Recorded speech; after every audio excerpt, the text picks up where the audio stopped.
I sat before a row of lawyers, knowing a single signature would end my career and let my stepmother keep the missing $12 million. Just as she slapped me across the face for betraying the family, the door flew open.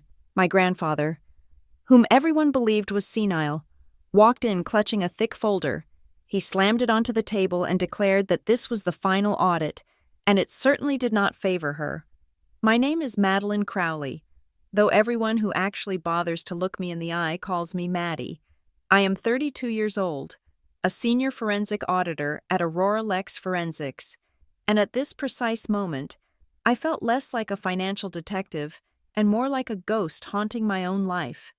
I sat in my car in the underground parking garage, the engine idling just to keep the heater running against the biting December chill.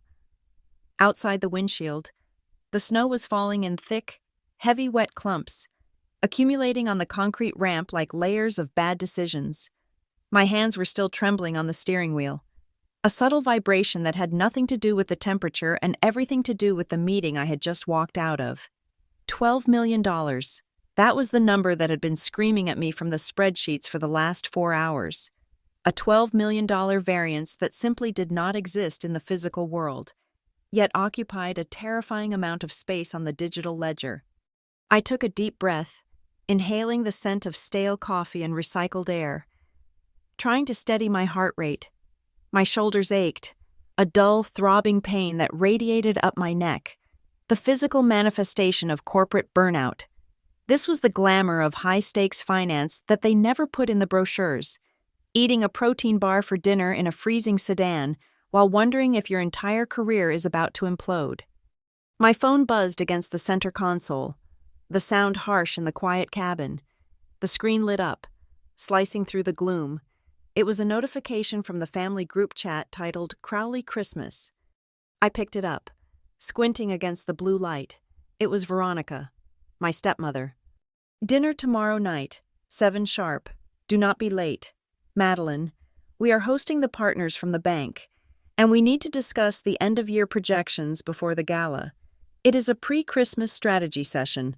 Effectively, dress accordingly. There was no "how are you" or "hope you are safe in the snow." It was not an invitation. It was a summons. It was a directive issued from the CEO to a subordinate she intended to fire but still needed to fetch coffee. A second message followed immediately, the 3 dots of her typing bubble having barely disappeared. Also, I need you to handle the menu. The caterers are fully booked for the holidays, which is incompetent of them, but you know how to cook decent French cuisine, something impressive, coq au vin, perhaps, and tartare for appetizers. Remember, these are VIP guests. They are the ones signing off on the Crowley Ridge report this year, so everything must be perfect. I stared at the words, feeling the familiar acidic burn of resentment rising in my throat. I was a senior forensic auditor. I managed investigations into multinational fraud. I commanded a salary that placed me comfortably in the upper tax bracket. Yet to Veronica, I was still just the help. I was the inconvenient daughter who was useful only when the hired staff was unavailable. Then came a text from my father, Thomas. Maddie, pick up a case of that vintage Cabernet from the cellar downtown. The 1996. Don't worry about the cost. You are earning the big bucks now, right? Make your old man look good. I let the phone drop back onto the passenger seat. You are earning the big bucks now. The phrase hung in the air, heavy with irony. He said it as if my salary was an infinite resource, a magical well he could dip into whenever he wanted to impress strangers, completely oblivious to the fact that I worked 80-hour weeks to earn it. He did not see the dark circles under my eyes or the tremor in my hands. He only saw the utility of my bank account. I leaned my head back against the headrest and closed my eyes. The irony was suffocating. Here I was, tasked with cooking dinner for the very people coming to review the financial health of Crowley Ridge Industries, the company my grandfather, Walter Crowley, had built from the ground up with nothing but grit and a singular vision for American manufacturing, and I was the one auditing it. It was a conflict of interest so glaring it practically glowed neon, but Veronica had insisted. "Who better to trust with our secrets than family?" she had said, her smile tight and predatory. At the time, I had thought it was an olive branch, a way to finally be included in the inner circle. Now, sitting in the dark, I realized it was a leash. My mind drifted to Grandpa Walter, 2 years ago. He was the sharpest man I knew, capable of calculating yield margins in his head faster than I could type them into Excel. Then came the diagnosis, or rather, Veronica's version of a diagnosis. Early onset cognitive decline, she had told the board. Senility, she had whispered to the shareholders. Slowly, methodically, she had stripped him of his power. He was gently escorted out of board meetings he used to lead. His access to the accounts was revoked for his own protection. He was marginalized, painted as a confused old man who needed rest, while Veronica and her son, my stepbrother Evan, stepped into the spotlight. Evan, the golden boy, the face of the new Crowley Ridge. I remembered his college graduation party 3 years ago, a lavish affair in the garden of the Harbor Bend estate. I had spent 3 days prepping the hors d'oeuvres because Veronica claimed the chef had quit last minute. I remembered walking out with a tray of champagne flutes, wearing a plain black dress that made me look like the catering staff, while Evan stood on the podium, raising a glass to his own brilliance. Veronica had draped her arm around him, beaming, telling the crowd, "Here is the future." I was standing right there, holding the tray, and not a single person looked at me. I was part of the furniture. The memory shifted to a fundraiser just last month. I had been seated at the far end of the table, near the kitchen door. A friend of Veronica's, a woman with too much jewelry and too little tact, had asked me what I did for a living. Before I could answer, Veronica had laughed, a tinkling, icy sound. "Oh, Madeline is our little human calculator. She is strictly back-office material, born to hold ledgers, not microphones. We leave the charisma to Evan, don't we?" The whole table had laughed, and I, pathetic and desperate for peace, had smiled a tight plastic smile and taken a sip of water to hide the fact that I was biting the inside of my cheek until it bled. I opened my eyes and looked at my laptop bag on the passenger seat. The Aurora Lex insignia on the leather flap seemed to stare back at me, judging. I reached over and pulled the laptop out, balancing it on my knees against the steering wheel. I needed to check one more time. Maybe I was wrong. Maybe the fatigue had messed with my eyes. I logged into the secure server, the screen illuminating the car with a harsh white glow. The system had flagged the transaction chain in bright red. Severity, critical, entity, Crowley Ridge Industries, variance, $12,450,000. It wasn't an error. It wasn't a typo. It was a systematic siphoning. The money had moved in a complex dance through 3 different accounts before vanishing into a shell company registered in a state with opaque privacy laws. It was clean, professional, and almost undetectable. Almost. But they hadn't counted on me. They hadn't counted on the little human calculator knowing the rhythmic heartbeat of this company better than she knew her own pulse. My finger hovered over the trackpad. I had 2 choices. Option 1. I click the Report Violation button. The protocol initiates immediately. A formal investigation is launched. Assets are frozen. My family is dragged into a legal nightmare that could end in prison time. I would be the whistleblower, the pariah, the daughter who destroyed the legacy. Option 2. I close the laptop. I go to the dinner tomorrow. I cook the coq au vin. I access the back end, and I make a few adjustments. I reclassify the missing $12 million as deferred R&D costs, or consulting fees. I bury it. I save the company. I save my father's reputation, and I keep my place at the table, however small and humiliating it might be. My heart hammered against my ribs. The temptation to bury it was overwhelming. It was the path of least resistance. It was the path that kept me in the will, kept me in the family photos. I unlocked my phone again and looked at the wallpaper. It was a grainy, scanned photo from 30 years ago. My father, young and handsome, holding me on his shoulders. I was 2 years old, laughing, my hands tangled in his hair. This was before Veronica, before the mansion in Harbor Bend, before we became Crowley Ridge Industries and just were a family. Looking at his face, I felt a wave of crushing loss. If I reported this, that man, the man who used to hold me, would hate me. Veronica would ensure it.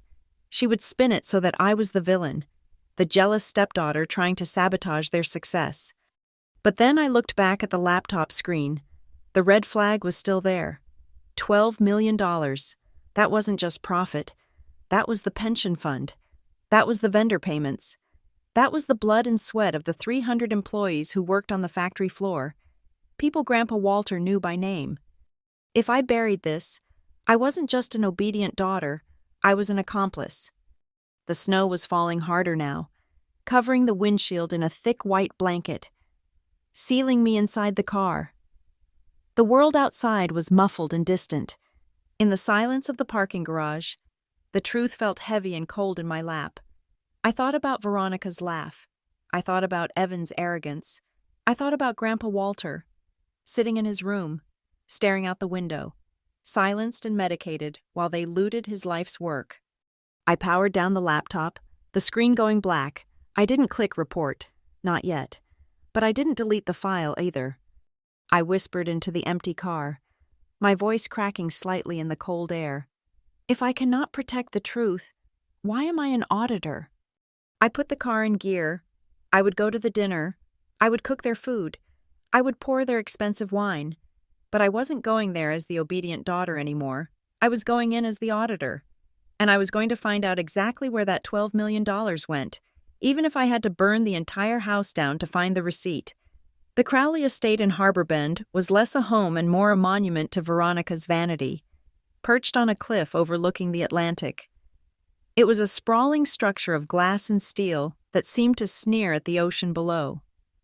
As I drove up the winding driveway, the tires of my sedan crunching on the freshly plowed gravel, I could see the golden glow of the chandeliers spilling out from the floor-to-ceiling windows. It looked warm, inviting, and picture-perfect, exactly the kind of lie Veronica specialized in telling. I parked my car around the back, near the service entrance, out of habit. Veronica had never explicitly told me to park there, but the one time I had parked out front next to her Mercedes, she had made a comment about cluttering the visual for the guests. I grabbed the case of 1996 Cabernet from the passenger seat, the bottles clinking softly, and braced myself against the biting wind coming off the water. Inside, the kitchen was a war zone disguised as a culinary sanctuary. The air smelled of red wine reduction, pearl onions, and expensive perfume. Veronica was standing by the island, dressed in an emerald green silk gown that cost more than my first car, looming over a young catering server who looked ready to cry. I said the napkins are to be folded into lilies, not swans, Veronica hissed, her voice low and venomous. Swans are tacky. Swans are for cruise ships. We are hosting the partners from sovereign capital, not tourists. Fix it, or do not expect a tip. The girl's hands shook as she scrambled to unfold the linen. Veronica turned, her face instantly smoothing into a mask of serene welcome as she saw me. Madeline, finally, she said, checking her diamond-encrusted watch. You are cutting it close. The coq au vin needs to be in the oven in 10 minutes if we want the meat tender. Did you bring the wine? It is in the box. Veronica, I said, setting the heavy case down on the counter. My arms ached, but I didn't let it show. 1996? Just like Dad asked. Good. Decant 2 bottles immediately, and change your shoes. Those boots are tracking slush onto my marble. For the next hour, I ceased to be a senior forensic auditor. I became the sous chef, the sommelier, and the target of Veronica's micromanagement. I moved around the kitchen with practiced efficiency, chopping herbs and searing chicken, trying to block out the sound of her voice. This was the dynamic, and it had been this way since I was 12. She commanded. I obeyed. It was the price of admission to see my father. When the doorbell rang at 7 o'clock sharp, the transformation was instantaneous. Veronica checked her reflection in the darkened oven door, pinched her cheeks to add color, and swept out of the kitchen. I could hear her voice in the foyer, pitched an octave higher, dripping with honeyed charm. Mr. Henderson, so wonderful to see you. And Mrs. Henderson, that coat is divine. Please, come in. Come in. Thomas is just pouring the drinks in the library.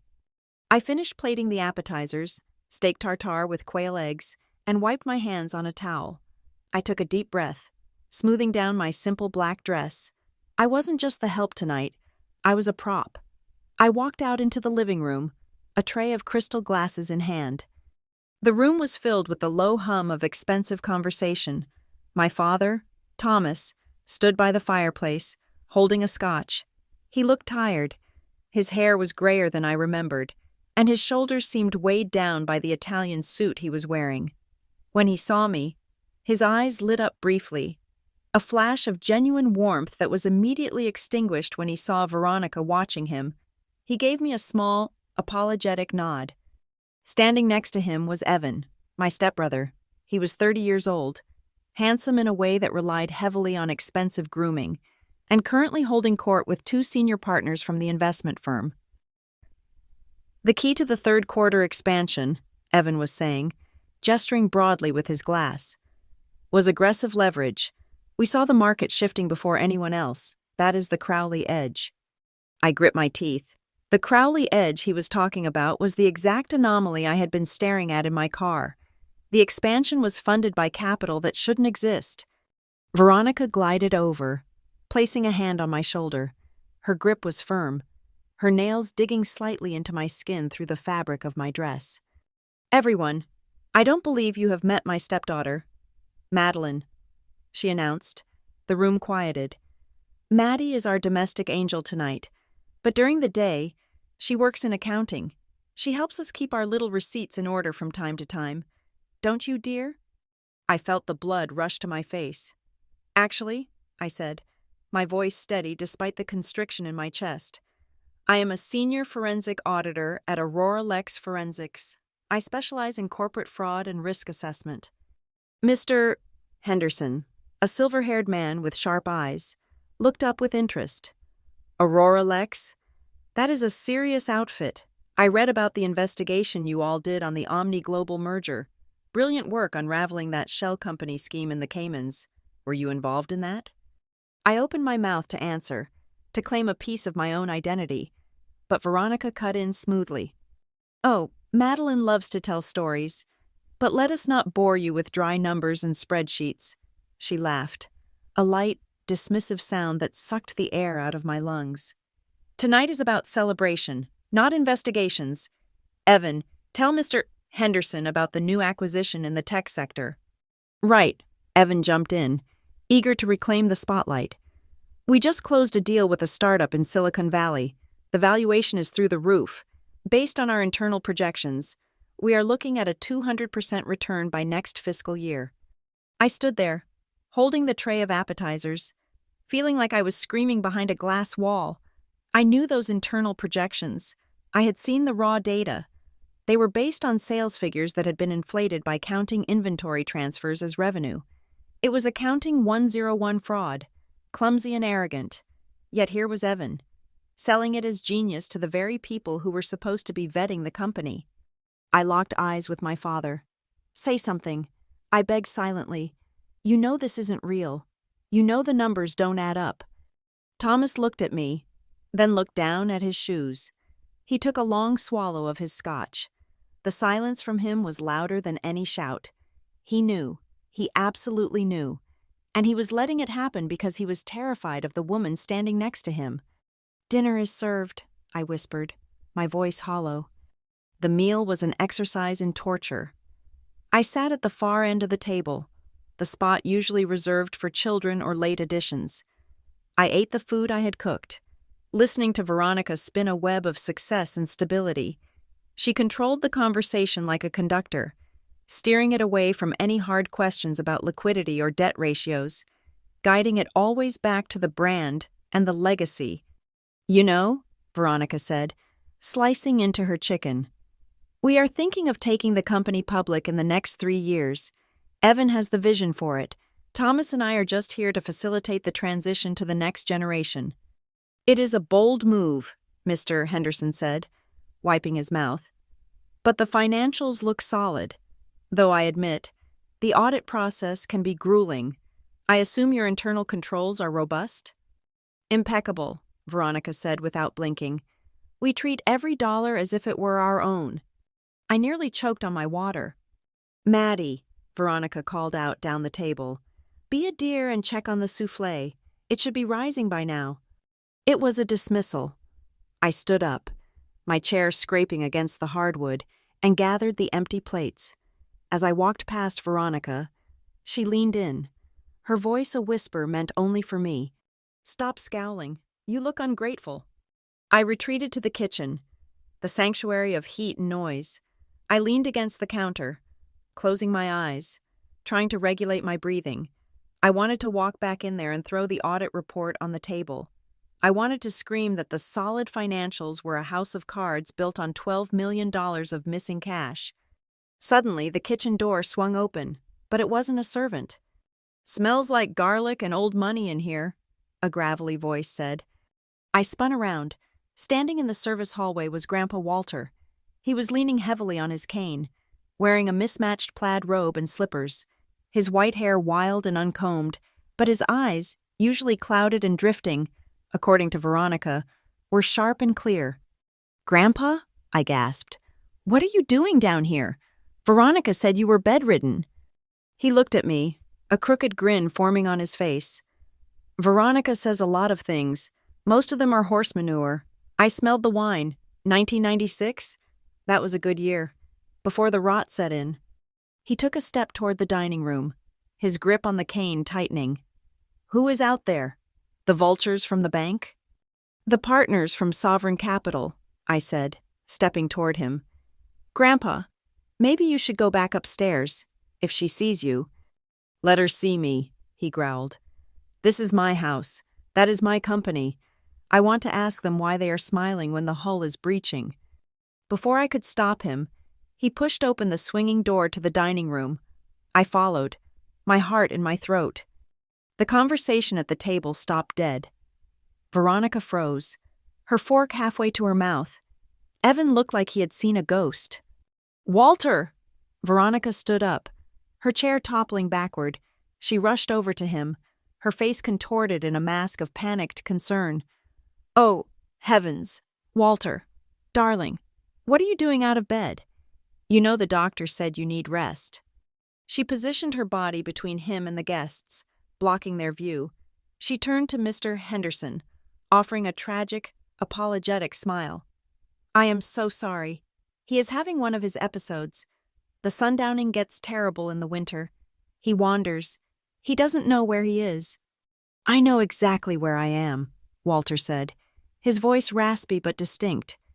I am in the dining room I built, watching you feed lies to these people. The room went deadly silent. Mr. Henderson looked uncomfortable, glancing between the old man and the hostess. Veronica laughed, a nervous, high-pitched sound. Oh, Walter, always the joker. Come now, let us get you back to your warm bed. Evan, help me. Evan jumped up, grabbing Walter's other arm. Together, they began to physically steer him out of the room. It looked like assistance, but I could see the force in Evan's grip. They were dragging him. Maddie, Walter shouted, looking back at me over his shoulder.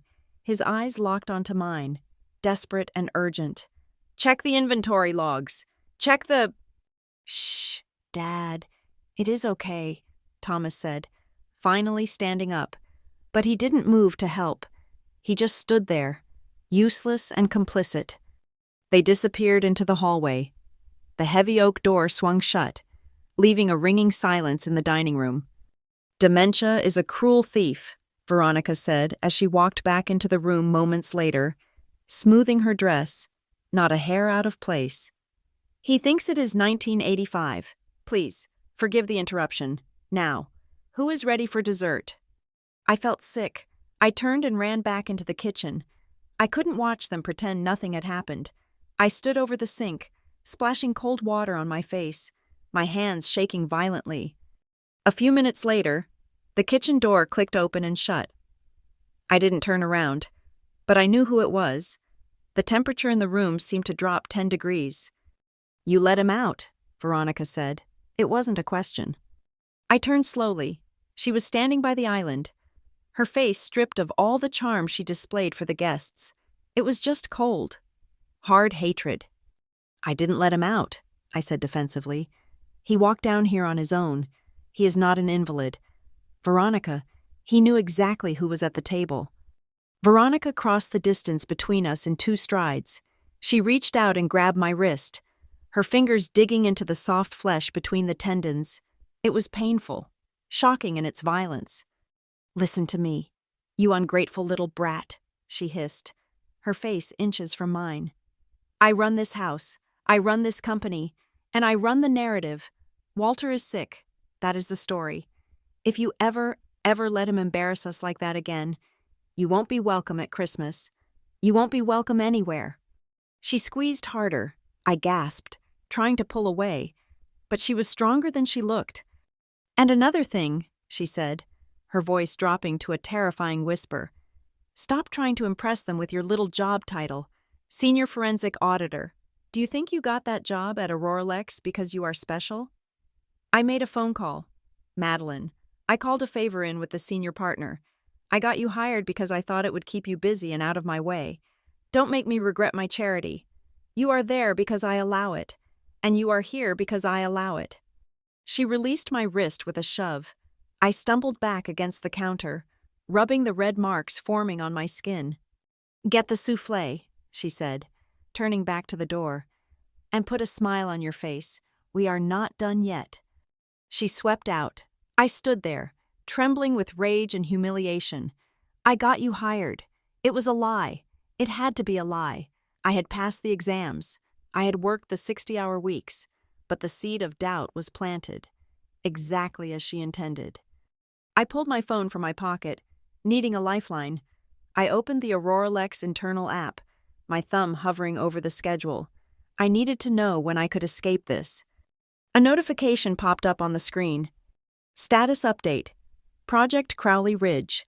Action. Extended investigation approved. Scope. Full forensic audit of all shell entities. Start date. Monday, December 18th.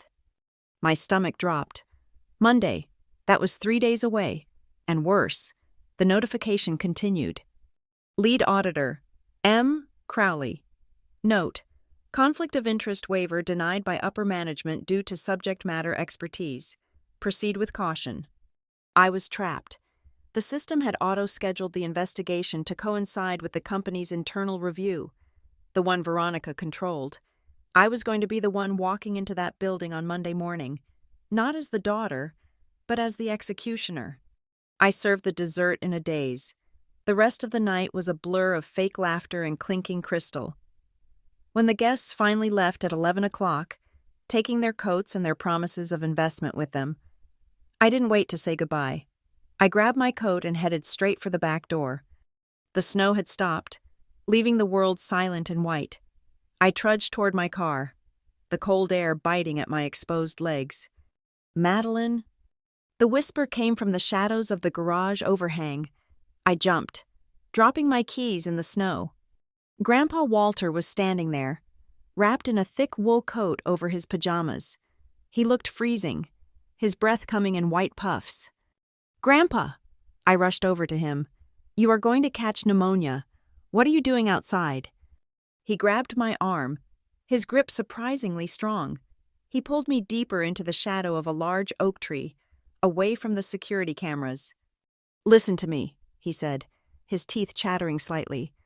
Don't believe a word they say about my memory. I remember everything. I remember where every cent came from.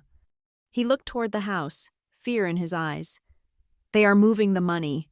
Maddie, they are scrubbing the servers this weekend. They think they are clever, but they are sloppy. He reached into his pocket and pulled out a small, tarnished brass key. It looked ancient, like something from a different century. He pressed it into my palm and closed my fingers over it. Don't trust the digital files, he whispered. They can change those. They can't change ink. What is this for? I asked, staring at the key. The old safe, he said. The one in the floorboards of my study. The one Veronica thinks she sealed up years ago during the renovation. He leaned in close, his eyes burning with intensity. "When the time comes, don't look at their spreadsheets. Look at my report. Look at what I wrote down before they tried to erase me." The back door of the house opened. A beam of light cut across the snow. "Father?" Thomas's voice called out. "Are you out there?" Walter pushed me toward my car. "Go," he hissed. "Go now. And Maddie, don't let them break you. You are the only real Crowley left." He turned and shuffled back toward the light, assuming the posture of a confused old man instantly. "Just looking for the cat. Thomas," he called out, his voice wavering. "I thought I heard the cat." I scrambled into my car, jamming the key into the ignition. As I drove away, watching the house shrink in my rearview mirror, I clutched the brass key in my hand so tight it cut into my skin. The pain was grounding, it was real, and it was the only thing I had to hold on to as I drove back into the darkness. The fluorescent lights of Aurora Lex Forensics hummed with a low, maddening frequency that seemed to vibrate right against my skull. It was Monday morning, and the office was a hive of activity, a sterile aquarium of glass and steel where financial crimes were dissected under cold white light. I stood in front of the office of the managing partner, Arthur Sterling, smoothing the front of my blazer with damp palms. I had rehearsed this speech the entire drive over. "Come in, Madeline," Sterling called out before I even knocked. He was reviewing a file, not looking up. I stepped inside and closed the door, sealing us in. "Mr. Sterling, I need to speak with you about the Crowley Ridge assignment. I am formally requesting to be recused." He finally looked up, peering over his rimless glasses. "Recused? We just approved the expanded scope. You are the lead." "That is exactly the problem," I said, keeping my voice steady. "It is a conflict of interest, a massive one. My father is the CEO. My stepmother sits on the board. My stepbrother is the CFO. If I find something, when I find something, my objectivity will be questioned. It could compromise the entire audit." Sterling leaned back, tenting his fingers. He looked at me not with concern, but with calculation. "We considered that, Madeline, but the board of Crowley Ridge, specifically your stepmother, personally requested you remain the point of contact. She cited your unique understanding of the company's legacy." "She is trying to control the narrative," I argued. "She thinks I will bury the bodies because we share a last name." "Then prove her wrong," Sterling said coldly. "We are not removing you. In fact, your intimate knowledge of their operations is our greatest asset. If anyone knows where the skeletons are buried, it is the daughter who was raised in the house. The assignment stands." He dismissed me with a wave of his hand. I walked back to my cubicle, feeling the trap snap shut. Veronica had outmaneuvered me again. By keeping me as the lead auditor, she had ensured that if the company went down, I would be the one holding the match. I would be the daughter who destroyed the family. And if I covered it up, I would be a felon. I sat down at my desk and logged into the secure terminal. If I was going to be trapped, I was going to find out exactly what kind of cage I was in. I pulled up the transaction history for the anomaly, the $12 million variance that had started this nightmare. I began to trace the digital breadcrumbs. The money had left the Crowley Ridge operational accounts under the guise of consulting fees and logistics retainers. From there, it moved to a holding company in Delaware, then to a limited liability company in Nevada, and finally, it vanished into a private trust. I ran a deep trace on the trust. Usually, these things are dead ends, shielded by layers of legal privacy.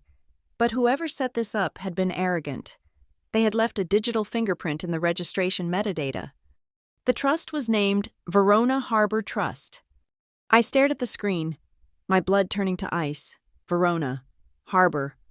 Verona was remarkably close to Veronica, and the estate, the mansion where she held court like a queen, was in Harbor Bend, Verona Harbor. It was a play on words, a vanity plate on a getaway car. She hadn't just stolen $12 million. She had named the bank account after herself. It was a level of narcissism that was almost impressive if it wasn't so destructive. I needed more history. I needed to know if this was a new development or if the rot went deeper. I accessed the Aurora Lex archives, searching for any prior engagement with Crowley Ridge. The system churned, and then pinged.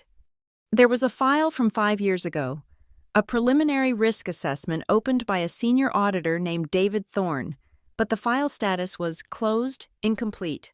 No final report, no executive summary, just a sudden stop. I frowned. David Thorne. I remembered the name. He was a legend in the firm, a bulldog of an auditor who never let a discrepancy slide. It wasn't like him to leave a job unfinished. I picked up my desk phone and dialed the extension of Sarah Jenkins, a veteran in the HR department who knew everything about everyone. Sarah, it is Maddie. I am looking at an old file from David Thorne, Crowley Ridge, 5 years ago. Do you know why it was closed? There was a long silence on the other end. Maddie. Sarah's voice dropped to a whisper. You don't know? Know what? David died while that audit was active, she said. It was tragic. A car accident, late at night, out on the coastal highway near Harbor Bend. The police report said he lost control on a patch of black ice and went over the guardrail. The firm closed his active files out of respect for the family. Nobody picked up the Crowley account after that. The client? Your stepmother. She moved the business to a different firm the next week. My hand gripped the receiver so tight my knuckles turned white. A car accident, on the coastal highway, after drafting a preliminary report on my family's company. Veronica's voice from the night before echoed in my head. I got you hired because I thought it would keep you busy. She hadn't just gotten me hired. She had brought the business back to Aurora Lex because she thought she owned me. She thought she had installed a safety valve. My computer pinged with an incoming email. The sender was Veronica Crowley. The subject line read, For Review. I opened it. Attached was a complex Excel spreadsheet titled, Year-End Adjustments, Draft. The body of the email was short and breezy. Madeline, darling, Evan and I were looking over the numbers for the upcoming internal review. We found some inefficiencies in how the consulting fees were categorized. I have attached a corrected version. Please make sure your team uses this data set for the official audit. Just a little creative restructuring to keep everyone happy for the holidays. Love, V. I downloaded the file and opened it in sandbox mode, isolating it from the network. On the surface, it looked pristine, the columns balanced, the margins were healthy, but I was a forensic auditor. I didn't look at the surface. I unhid the columns, I stripped away the formatting, I exposed the raw formulas. It was a masterpiece of manipulation. The spreadsheet contained embedded macros that automatically redistributed costs across hundreds of small, unnoticed accounts. It took the missing $12 million, the money sitting in the Verona Harbor Trust, and fragmented it, hiding it as thousands of tiny maintenance expenses and office supply purchases. She was asking me to upload this. She was asking me to plant the evidence that would exonerate her and implicate me. If I used this file, I would be the one certifying the fraud. I felt a wave of nausea. I needed to talk to my father. I needed to look him in the eye and see if he knew his wife was setting up his daughter to go to prison. I left the office at 6 o'clock that evening. The snow had turned to a miserable, freezing rain. I drove to the estate, rehearsing what I would say. I would tell Thomas everything. I would show him the Verona Harbor Trust. I would ask him about David Thorne. When I arrived, the house was dark, save for a flickering orange light coming from the study, Grandpa Walter's old study. I let myself in with my key, the house silent as a tomb. Dad? I called out softly. No answer. I walked toward the study. The door was ajar. Through the crack, I saw a figure standing by the massive stone fireplace. It wasn't my father. It was Veronica. She was wearing a silk dressing gown, a glass of wine in one hand, in the other. She held a sheaf of yellowed papers. She was feeding them, one by one, into the roaring fire. I pushed the door open. What are you doing? Veronica didn't jump. She didn't look guilty. She turned slowly, the firelight dancing in her eyes, casting long, distorted shadows on the walls. Cleaning house, Madeline, she said smoothly. Just a little winter cleaning.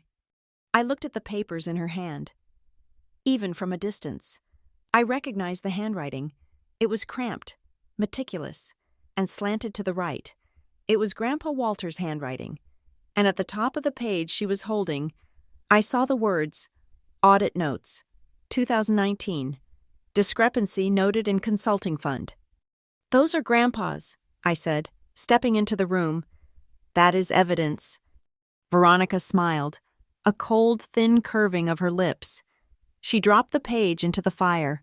The dry paper caught instantly, curling black and crumbling into ash. Evidence of what? She asked, taking a sip of wine. The ramblings of a senile old man? Who is going to believe this? Madeline? You? You are the one he supposedly trusts. Yet here you are, watching his legacy burn. I know about Verona Harbor, I said. The words hung in the air between us. Veronica stopped moving. The glass of wine halted halfway to her mouth. For a second, just a second, I saw a flicker of genuine danger in her eyes. Then it was gone, replaced by that terrifying arrogance. Do you? She asked softly. And what do you think you know? I know you are siphoning money, I said, my voice gaining strength. I know about the 12 million. I know you tried to get me to cover it up with that spreadsheet today. And I know about David Thorne. Veronica laughed. It was a low, throaty sound that made the hair on my arms stand up. She walked toward me, the fire crackling behind her. She invaded my personal space, smelling of expensive Chardonnay and smoke. You think you are the first person to look at the books. Madeline, she whispered. You think you are the first clever little auditor to think they found a smoking gun?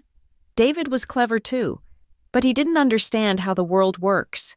He didn't understand that gravity applies to cars on icy roads just as much as it applies to falling stock prices.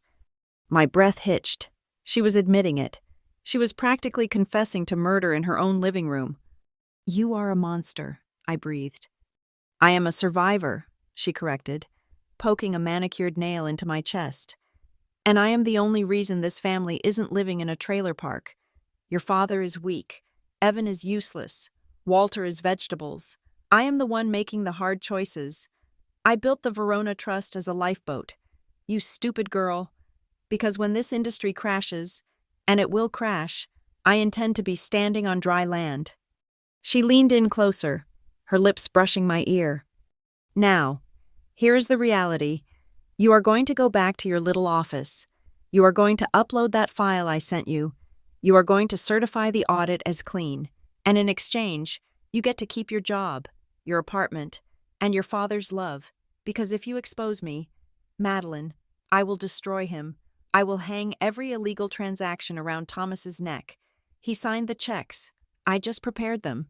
He will go to prison, and he will die there, hating you for putting him in a cage. She pulled back, smiling as if we had just shared a pleasant secret. If you want to stay in this family, you have to learn to watch where the money really flows.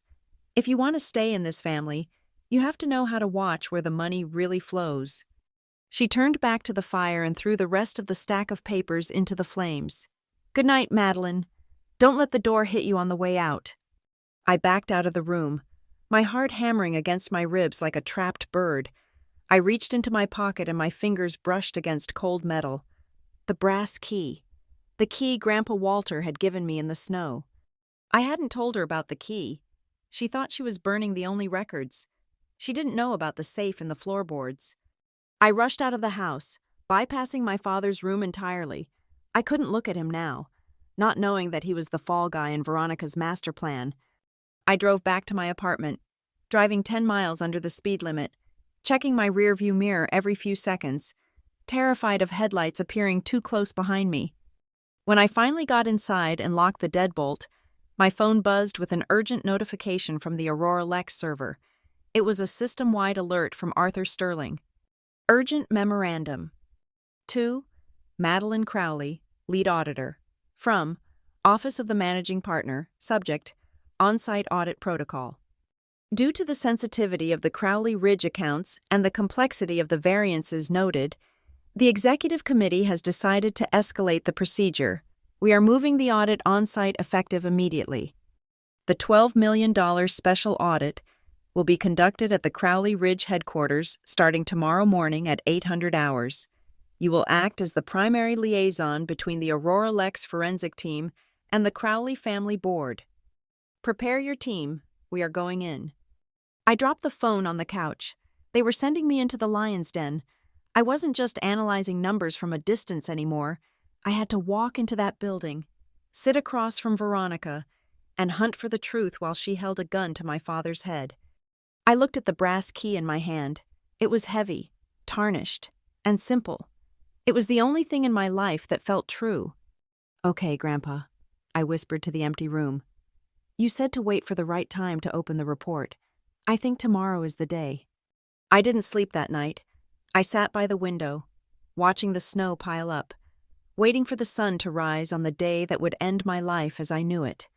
The drive to the Crowley estate that night felt less like a homecoming and more like a covert infiltration behind enemy lines. The dashboard clock glowed a soft neon green, reading 11:45 at night. I knew Veronica's schedule better than I knew my own. She was at the Sapphire Ball in the city center, a charity gala where the entry fee was $5,000 a plate and the moral superiority was free. She would not be back until at least 2 a.m, drunk on expensive champagne and public adulation. I parked my car a block away, under the heavy branches of an oak tree that had lost all its leaves to the winter wind. The snow was still falling, quiet and relentless, muffling my footsteps as I walked toward the service entrance. I let myself in with the key I had kept hidden on my keychain for a decade, a small act of rebellion I never thought I would actually use. The house was silent, wrapped in the heavy, suffocating stillness of wealth. I crept through the kitchen, the smell of lemon polish stinging my nose. In the living room, the television was bathing the room in a flickering blue light. My father, Thomas, was asleep in his leather recliner. A half-empty glass of scotch sat precariously on the side table, condensation pooling at the base. I stopped for a moment, watching him, in the harsh light of the TV. He looked older than his 60 years. His face was slack, the lines around his mouth deep with worry. Veronica had told me he was managing the stress well, but looking at him now, passed out in front of a late-night infomercial. I saw a man who was slowly being hollowed out from the inside. He muttered something in his sleep, a soft, unintelligible plea, and shifted. I held my breath until his breathing evened out again. I moved past him, stepping onto the plush carpet of the hallway to silence my boots. My destination was the library, or rather, what used to be the library. When I pushed the heavy oak door open, a wave of nausea hit me. This room had once been Grandpa Walter's sanctuary. It used to smell of old paper, pipe tobacco, and cedar. Now, it smelled of stale air freshener and ego.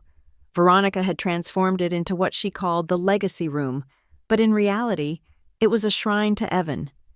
Grandpa's antique mahogany desk had been pushed into a corner, replaced by a sleek modern glass table that looked cold and sterile. The walls, once lined with first editions and maritime history books, were now covered in framed awards and newspaper clippings featuring Evan. Evan Crowley named 30 under 30. Evan Crowley leads new acquisition. It was a rewritten history, plastered over the bones of the real one. But they hadn't removed the built-in bookshelves. They were part of the structural integrity of the house, carved from dark walnut. I walked over to the far section, near the window that overlooked the cliffs. I ran my fingers along the wood, searching. My heart was hammering against my ribs, a frantic rhythm that made my hands shake. I wasn't looking for a book. I was looking for a scar. When I was 7 years old, Grandpa Walter had sat me on his lap in this very spot. He had been teaching me how to balance a checkbook, his idea of a fun game. I had gotten frustrated with a subtraction error and banged my metal toy car against the shelf, gouging a deep scratch into the wood. Veronica had wanted to sand it down, to make it perfect again. Grandpa had forbidden it. "Leave it," he had said. "It reminds me that perfection is boring, and numbers are hard work." My finger found it, a jagged, 3-inch indentation in the wood, just below eye level. "Found you," I whispered. I traced the scratch down to the panel directly beneath it. To anyone else, it looked like a decorative molding, but I remembered the click. I remembered the secret. I knelt on the floor, pulling the brass key from my pocket. The metal was warm from my body heat. I felt along the underside of the shelf until I found the tiny keyhole, almost invisible against the dark grain. I inserted the key. It resisted for a moment, stiff from years of disuse, before turning with a satisfying, heavy thunk. The panel popped open about an inch. I pulled it wide. Inside, nested in a hollowed-out space within the wall, was a small steel safe. It wasn't digital. It was an old-fashioned dial combination lock. I froze. Grandpa hadn't given me a combination. Panic flared in my chest. I had come all this way, risked everything, only to be stopped by a spinning dial. I rested my forehead against the cold steel. "Think, Maddie. Think. He taught you numbers. He taught you that numbers always tell a story." I closed my eyes and let the memories wash over me. What was the most important number to him? Not his birthday, not the day he founded the company. I looked up at the interior of the hidden compartment. Taped to the back of the safe door was a photograph. It was small, curled at the edges, and black and white. It was a picture of a woman standing on the deck of a sailboat, laughing, her hair blowing across her face. My mother. It was the only picture of her left in the entire house. Veronica had systematically removed every trace of her existence, every portrait, every album, claiming they cluttered the aesthetic. But here she was, hidden in the dark, guarded by steel. I looked at the date stamped on the bottom corner of the photo. July 4th, 1988. The day they bought the boat. The day he always said was the happiest of his life, because the whole family was together. I turned the dial. 070488. The handle turned. The door swung open with a quiet creak. The safe wasn't filled with cash or jewelry. It was filled with paper. I reached in and pulled out a thick manila envelope, the edges worn and soft. My hands were trembling so hard I almost dropped it. I sat back on my heels, surrounded by the false trophies of my stepbrother, and opened the file. The first document was a spreadsheet, handwritten on graph paper. The header read, "Internal Audit, Private Review, 2021. I scanned the columns, my breath caught in my throat. These weren't the sanitized numbers Veronica showed the board. These were the raw data. Grandpa had tracked every single dollar. Consulting fees to VH Holdings, $200,000, January 3rd. Logistics retainer to Blue Water LLC, $450,000, February 14th. Marketing expansion, North Dakota, $1.2 million, March 30th. He had tracked it all. Every single fraudulent transaction that Aurora Lex was currently hunting for. Grandpa had found them years ago. He had mapped the flow of money from the operating accounts into the shell companies. He had even noted the IP addresses used to authorize the transfers. They all traced back to the main house router. Beneath the spreadsheet was a legal document. It was a draft of a last will and testament, dated 3 years ago. I, Walter Crowley, being of sound mind and body, hereby designate Madeline Crowley as the sole executor of the Crowley Ridge Financial Trust. Furthermore, I grant her full power of attorney regarding all corporate assets, superseding any previous appointments. I stared at the words, tears pricking my eyes. He hadn't forgotten me. He hadn't pushed me aside. He had tried to put me in charge. He had tried to give me the shield I needed to protect the company. But the document was unsigned by a notary. It was a draft, a promise that had never been legalized. At the very bottom of the stack was a letter. It was sealed in a white envelope, simply addressed to Maddie. I tore it open. The handwriting was shaky, the penmanship of a man fighting against a trembling hand, but the mind behind it was razor sharp. My dearest Maddie, if you are reading this, it means things have gone wrong. It means I failed to stop them before they locked me away in my own mind. You must understand something. My girl, I am not sick, or at least, not the way they say I am. The forgetfulness, the confusion. It started right after I confronted Veronica about the first missing $500,000. She started managing my meals, managing my medication. I suspect the pills she gives me for my blood pressure are doing more than just regulating my heart. They make the world foggy. They make my tongue heavy. I tried to fight back. 2 years ago, I hired an auditor, David Thorne, a good man, sharp. I slipped him a copy of these ledgers during a lunch meeting. He was going to blow the whistle. He called me on a Tuesday night, said he had enough to put Veronica away for 20 years. He said he was driving up to the house the next morning to confront the board. He never made it. They said it was ice. They said he was driving too fast. But Maddie, it was July. There was no ice, and David drove like a grandmother. I have been playing a dangerous game since then. I stop swallowing the pills. I hide them under my tongue. I play the part of the senile old fool because it is the only way they let me stay in the room. Invisible, harmless. I watch them steal my life's work, and I write it down. I know you are angry at your father. You have every right to be, but do not hate him too much. He is not an accomplice by choice. He is a hostage. He knows what she is capable of. He saw what happened to David. He thinks his silence buys your safety. He is wrong. Of course, silence only buys time, and the interest rate is terrible. You are the only one who can fix this, not because you are a Crowley, but because you are the best auditor I've ever seen. Use these papers, follow the money, and when you strike, make sure you don't miss. Love, Grandpa. I lowered the letter, the papers shaking in my hands. A cold chill swept through me that had nothing to do with the winter draft. Murder. He was talking about murder. Veronica hadn't just cooked the books. She had eliminated a threat, and my father knew. He knew, and he was drinking himself to sleep every night to drown out the guilt. I pulled my phone from my pocket. I couldn't take these papers. If Veronica found the safe empty, she would know the game was up. She would destroy everything before the audit even started. I opened my scanning app, one by one. I photographed every page. The handwritten ledger, the draft will, the heartbreaking letter. I uploaded them directly to my encrypted hard drive, bypassing the cloud, locking them behind 3 layers of biometric security. When I was done, I carefully placed the papers back into the envelope. I put the envelope back in the safe, closed the heavy steel door, and spun the dial. I pushed the wooden panel back into place until it clicked, hiding the secret once more. I stood up, my knees cracking in the silence. I felt different, heavier. I wasn't just an employee engaging in corporate espionage anymore. I was carrying the weight of a dead man's justice and a living man's survival. I turned to leave, desperate to get out of this house before the air suffocated me. You found it? The voice came from the doorway. I spun around, a scream dying in my throat.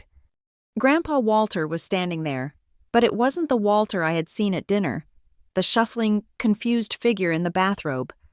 He was dressed in dark trousers and a crisp, button-down shirt. He wasn't using his cane. He was standing tall, his spine straight, his shoulders squared.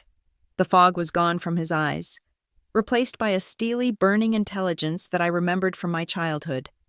"Grandpa," I breathed, You are walking." "I always could," he said, his voice strong and clear, lacking the tremble he affected in public. "The cane is just a prop. People ignore a cripple. They speak freely in front of an old man who they think is drooling on himself." He walked into the room, moving with a quiet grace. He looked at the glass desk, at the framed photos of Evan, and a look of pure disgust crossed his face. "I hate what they have done to this room," he said. "It lacks soul." He turned his gaze to me. "I saw you come in. I have been waiting for you to check the scratch. I knew you would remember. You were always the one who paid attention to the details." "The letter," I stammered. "You said the pills." "I spit them out in the flower pot every morning," he said. "Why do you think the ficus in my bedroom died 3 months ago?" He stepped closer and placed a hand on my shoulder. His grip was firm, reassuring. "I had to wait. Maddie, if I had moved too soon, Veronica would have buried the money where even you couldn't find it. I had to let her get confident. I had to let her think she had won completely. She burned your reports, I said. I saw her. She burned the old audits in the fireplace tonight. Walter smiled, a dry, humorless expression. She burned the copies I left out for her to find. Did you really think I would leave the originals on the desk? He gestured to the hidden safe. The real weapon is in there, and now it is in your phone too. Grandpa, this is dangerous, I whispered. She threatened me. She knows about the 12 million. If she finds out we are working together... She won't, he said firmly. Not until it is too late. Listen to me closely. Madeline, they are moving the final tranche of money tomorrow. They are emptying the operational accounts to cover the tracks before your team arrives. They think they have 48 hours. He leaned in, his eyes locking onto mine. The $12 million audit coming up? It is not just an audit, it is an ambush. It is the last chance we have. If we miss this window, the money vanishes into crypto assets in a jurisdiction we can't touch, and the company collapses. 300 people lose their jobs. Your father goes to jail for negligence, and Veronica walks away with a golden parachute. I am scared, I admitted, my voice breaking. She is terrifying. Good, Walter said. Fear makes you sharp. David wasn't scared enough. He underestimated her. Do not make that mistake. He squeezed my shoulder one last time, then stepped back. His posture shifted. His shoulders slumped. His head dipped. And instantly, he was the frail old man again. It was a transformation so complete it was terrifying to watch. Go, he rasped, his voice returning to the wavering tremor. Get out before Thomas wakes up. And Maddie, when you walk into that boardroom, don't look at me. Don't look for help. You take them down. You burn it all to the ground if you have to. I will, I promised. Go, he ordered. I slipped past him, running softly down the hallway, past my sleeping father, through the kitchen, and out into the cold night air. The snow was falling harder now, a white curtain dropping over the world. I got into my car, my hands shaking so badly I could barely turn the key. As I drove away, leaving the mansion behind in the darkness, I glanced at the encrypted drive icon on my phone. I had the evidence. I had the truth. And I knew now that the old man in the tower wasn't a prisoner waiting to die. He was the general waiting for the signal to attack, and I was the one holding the flare gun. The coffee shop Veronica chose was named L'Atmosphere, a place where the air conditioning was set to a temperature that required a cashmere sweater and the espresso cost more than the hourly minimum wage. It was neutral ground, or at least, that was the pretense. In reality, it was a stage Veronica had set. She was already seated when I arrived, looking every inch the grieving but resilient matriarch in a charcoal power suit, sipping sparkling water with a slice of lime. Madeline, she said, not rising from her chair. She gestured to the seat opposite her. You look tired. Are you sleeping? The circles under your eyes are becoming quite pronounced. I am working, Veronica, I said, sliding into the leather booth. Auditors do not get much sleep during fiscal year-end. Of course, she smiled, a tight, sympathetic expression that didn't reach her eyes. The working-class hero, it is very noble of you. She signaled a waiter with a subtle flick of her wrist. Bring my stepdaughter a flat white, oat milk. She has a sensitive stomach. I didn't bother correcting her that I hadn't been lactose intolerant since I was 12. It was another one of her power plays, controlling what I consumed, defining my body for me. Why are we here? I asked, cutting to the chase. The audit starts tomorrow. Technically, we shouldn't be meeting without legal counsel present. Don't be dramatic, Veronica waved a hand dismissively. We are family, and besides, I wanted to offer you a career opportunity before things get complicated. She reached into her designer bag and slid a cream-colored envelope across the marble table. It was heavy, expensive cardstock. What is this? I asked, not touching it. Open it. I slid a finger under the flap and pulled out a document. It was a contract, a draft agreement for an independent financial strategy consultant position for the Crowley Family Trust. I scanned the numbers. My eyes widened involuntarily. The retainer fee was $250,000 a year. That is a lot of zeros, I said, looking up at her. It is commensurate with the value of silence, Veronica said, taking a sip of her water. And loyalty.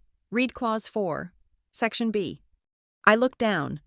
The consultant agrees to a strict non-disclosure agreement regarding all historical financial data of Crowley Ridge Industries and agrees to recuse themselves from any external investigative bodies currently reviewing said data. You want to buy me off, I said, my voice flat. You want me to sign this, take the money, and resign from the Aurora Lex audit team effective immediately. I want you to have security, Veronica corrected, leaning forward. Her perfume, a heavy floral scent, drifted across the table. Let us be honest, Madeline. You are not cut out for this forensic work. It is too aggressive, too nasty. You have always been fragile. I am the top forensic lead in my division, I said, fighting the urge to crumble the paper. Veronica laughed softly. Oh, honey, do you really believe that? Do you really think Aurora Lex hired you because of your resume? I made a call to Arthur Sterling 3 years ago. I told him it would mean a lot to the Crowley family if he gave our little girl a chance. You are there because I put you there, and I can remove you just as easily. The words landed like a physical blow. Imposter syndrome is a parasite that lives in the gut of every professional woman, and Veronica knew exactly how to feed it. But I remembered Grandpa's letter. I slipped him a copy of these ledgers. David Thorne hadn't been hired because of Veronica. He had been hired because he was good, and so was I. I am not signing this, I said, pushing the contract back toward her. And I am not quitting the audit. We are coming in tomorrow, Veronica, and we are going to look at everything, the Verona Harbor Trust included. The air at the table shifted instantly. The benevolent stepmother mask vanished. Veronica's face hardened, the lines around her mouth deepening into a sneer. I was hoping we could do this the easy way, she said, her voice dropping an octave. But if you want to play hardball, let us talk about your medical history. I frowned. My what? When you were 18, she said, reciting the facts as if reading from a dossier. Right after your mother passed, you had a breakdown, you stopped eating, you wouldn't leave your room. I was grieving, I said, my heart rate spiking. I was a teenager who just lost her mother. You saw Dr. Arrington, Veronica continued, ignoring me. For 6 months? I have the session notes. Madeline. Those are private, I whispered. That is illegal. I am your legal guardian in the eyes of the estate, she shrugged. And what those notes say is very interesting. Dr. Arrington noted that you suffered from acute dissociation. You told him you could still hear your mother talking to you in the house. You told him she was warning you about me. She leaned in, her eyes predatory. Now, imagine how that looks to a judge, or to the ethics board at Aurora Lex, a forensic auditor who hears voices, who has a documented history of paranoia regarding her stepmother. If I release those files, your credibility evaporates. You won't just lose this case, Madeline. You will be painted as a mentally unstable woman conducting a vendetta against the family that saved her. I felt the blood drain from my face. It was a violation so deep, it felt like she was dissecting my soul. She was taking the most painful moment of my life, my grief, my confusion, and turning it into a weapon to protect her theft. You wouldn't, I managed to say. I would, she said simply, and I will. Unless you sign the paper, take the check, and walk away, you can transfer to the Seattle branch. Start fresh. Be safe. I stared at her, realizing for the first time that there was no bottom to her cruelty. She wasn't just greedy, she was a sociopath. And if I stay? I asked. If I ignore the blackmail? Veronica picked up her spoon and stirred the ice in her glass. The clinking sound was sharp and rhythmic. Well, she said, looking out the window at the falling snow. The roads are terrible this time of year. Black ice is so unpredictable. You remember poor Mr. Thorne, don't you? The auditor before you? He was very stubborn, too. He insisted on driving home late at night after a meeting at the house. Such a tragedy. He drove that road 100 times, and then one night, he just didn't make the turn. She turned back to me, her eyes dead cold. I would hate for history to repeat itself. It would break your father's heart to lose a daughter right after losing his reputation. It was a death threat, veiled, plausible, and absolutely terrifying. My instinct was to run, to grab my bag, flee the state, and never look back. But then I felt the weight of the phone in my pocket. The recording app had been running since I walked in. I forced myself to take a deep breath. I needed to buy time. I needed her to think she had won. I let my voice tremble. I let the fear show on my face. I need to think about it. This is a lot. Veronica smiled. It was the smile of a predator that feels the prey go limp. Of course, she said, sliding the contract back toward me. Take the night. Think about your future. Think about your sanity. But I need an answer by tomorrow morning, before the team arrives. She stood up, smoothing her skirt. Don't disappoint me. Madeline, we are willing to be generous, but we are not patient. She walked out of the coffee shop without looking back, leaving me with the cooling coffee and the contract. I waited until her Mercedes pulled out of the parking lot before I reached into my pocket and stopped the recording. My hand was shaking so hard I almost dropped the phone. I didn't go home. I drove straight to the Aurora Lex headquarters. Jonah was in his office, eating a sandwich over a stack of case files. He was the director of forensic operations, a man who had spent 20 years hunting embezzlers and fraudsters. He was cynical, tough, and notoriously hard to impress.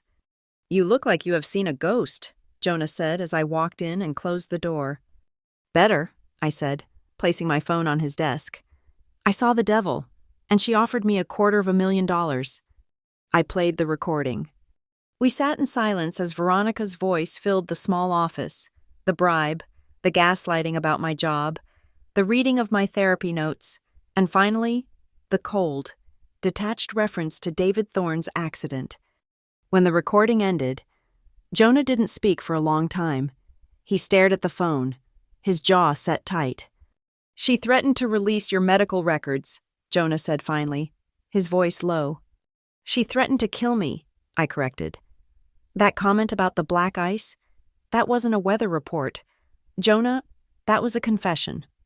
Jonah stood up and walked to the window, looking out at the city skyline. If we take this to the police now, she will lawyer up.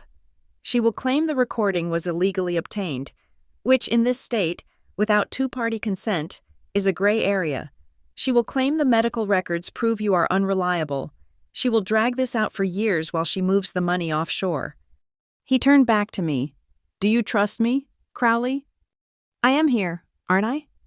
We aren't going to pull you off the case, Jonah said, and we aren't going to arrest her, not yet. What? I stood up. Jonah, she practically admitted to murder. And we need to prove it, Jonah said. We need to catch her moving the money. If we arrest her now, the $12 million is gone. She has hidden it too well. We need her to think she is safe. We need her to think she bought you. He walked over to the whiteboard and picked up a marker. Here is the plan. You are going to go in tomorrow. You are going to tell her you are considering the offer, but you need one more day to finalize the paperwork with HR. You are going to play the part of the scared, broken daughter. You are going to let her humiliate you. You are going to let her think she has won. And while she is gloating, I asked. While she is gloating, thinking the auditor is in her pocket, she will get sloppy, Jonah said. She will make the final transfer to empty the accounts, and when she does, we will be watching. We are going to turn the audit into a sting operation. We will simulate a system failure on our end, make it look like we are incompetent, to give her a window of opportunity. When she moves that cash, we trace it to the final destination. It is dangerous, I said. If she realizes I am playing her, then you are in a building with a woman who has already killed once, Jonah said bluntly. I won't lie to you, Maddie. This is high risk, If you want out, say the word. We can hand this tape to the cops and hope it sticks. But if you want to save the company, if you want to clear your father's name, this is the only way." I looked at the contract sitting on his desk. I thought about the scratch on the bookshelf. I thought about Grandpa Walter spitting his pills into the flower pot, waiting for someone to be brave enough to fight beside him. "I am not taking the money," I said. "I am taking her down." Jonah nodded, a grim smile touching his lips. "Good. Then get some sleep. Tomorrow, you are going to give the performance of your life. You are going to walk into that boardroom and let them tear you apart, so we can nail them to the wall." I left the office feeling a strange sense of calm. The fear was still there, cold and sharp, but it had changed. It wasn't the paralyzing fear of a victim anymore. It was the focused adrenaline of a soldier before battle. I drove home, the snow crunching under my tires. I checked my rearview mirror constantly, but the roads were empty. Veronica thought she had scared me into submission. She thought she was dealing with the 18-year-old girl who heard voices in the dark. She was about to find out that the voices were gone, and the only thing I heard now was the ticking clock on her $12 million lie. I entered my apartment and double-locked the door. I took the contract Veronica had given me and pinned it to the corkboard above my desk, right next to the printouts of the Verona Harbor transactions. "One more day," I whispered. "Just one more day." I didn't know it then, but the next 24 hours would be the longest of my life. I was about to walk into a room full of people who wanted to destroy me, armed with nothing but a hidden hard drive and the courage of a grandfather everyone thought was mad. The game was set. The players were in position, and I was the bait. My apartment was usually a sanctuary of minimalism, a stark contrast to the cluttered opulence of the Crowley estate. But tonight, it looked like the war room of a besieged government. The floor of my living room was a sea of white paper. I sat cross-legged in the center of it all, surrounded by the physical manifestations of my grandfather's memory and the digital ghosts I had pulled from the Aurora Lex servers. It was 1 o'clock in the morning. The heating vent rattled in the corner, fighting a losing battle against the winter draft leaking through the window frames. I held 2 documents in my hands, forcing them to speak to each other. On my left was a printed invoice for Strategic Brand Consulting, dated August 4th, 2 years ago, signed by Veronica Crowley. On my right was a handwritten note from Grandpa Walter's secret ledger, dated the same day. His note was brief. Veronica transferred $300,000 to VH Trust, claimed it was for market research in Asia. We have no operations in Asia. I highlighted the signature on the invoice with a yellow marker. The ink bled into the paper. Just like the poison she had injected into this company, I was building a map. Every payment labeled miscellaneous logistics or retainer fee was a brick in the road leading straight to the Verona Harbor Trust. It wasn't just theft. It was a dismantling. She was stripping the copper wiring out of the walls while the house was still standing. A sharp knock at my door made me jump. My heart hammered against my ribs. Nobody came to my apartment at this hour. Veronica wouldn't knock. She would have a locksmith. Evan wouldn't come here. My neighborhood wasn't gentrified enough for his Tesla. I stood up, stepping carefully over a stack of balance sheets, and looked through the peephole. I gasped and fumbled with the deadbolt. Grandpa Walter stood in the hallway. He was wearing a heavy wool coat over a tuxedo he must have dug out of deep storage, and a fedora that shadowed his eyes. He looked like a noir detective who had aged out of the precinct, but not out of the fight. "Grandpa," I hissed, pulling him inside and locking the door behind him. "What are you doing here? If Veronica finds out you left the house..." "Veronica is currently asleep, dreaming of spending money she hasn't successfully stolen yet," Walter said. Stepping into the chaos of my living room, he looked down at the sea of papers and smiled. A genuine, sharp smile. "And the night nurse, Mrs. Higgins, has a granddaughter who needed tuition money for nursing school. It is amazing what a personal check and a promise of silence can buy." He reached into his coat pocket and pulled out a leather-bound folder. It smelled of cedar and old tobacco, a scent that instantly transported me back to my childhood. "I brought reinforcements," he said. We sat on the floor together, an 80-year-old tycoon and his auditor granddaughter, dissecting the anatomy of a corporate murder. The documents he brought were handwritten minutes from board meetings dating back 5 years. They were unofficial, taken by him in secret after he realized the official minutes were being scrubbed. "Look at this." He pointed to an entry from 5 years ago. October 12th. That was the day she convinced the board to switch auditors. We had been with a Big Four firm for decades. Reliable, boring. Veronica argued they were too expensive and lacked vision. She suggested a smaller firm, one where she had a college friend in senior management. That was the first lock she picked. "And look at the marginalia," I said, tracing his handwriting on the side of the page. He had written, "She is isolating the financials. Why does Thomas say nothing?" "We need to practice," Walter said suddenly, closing the folder.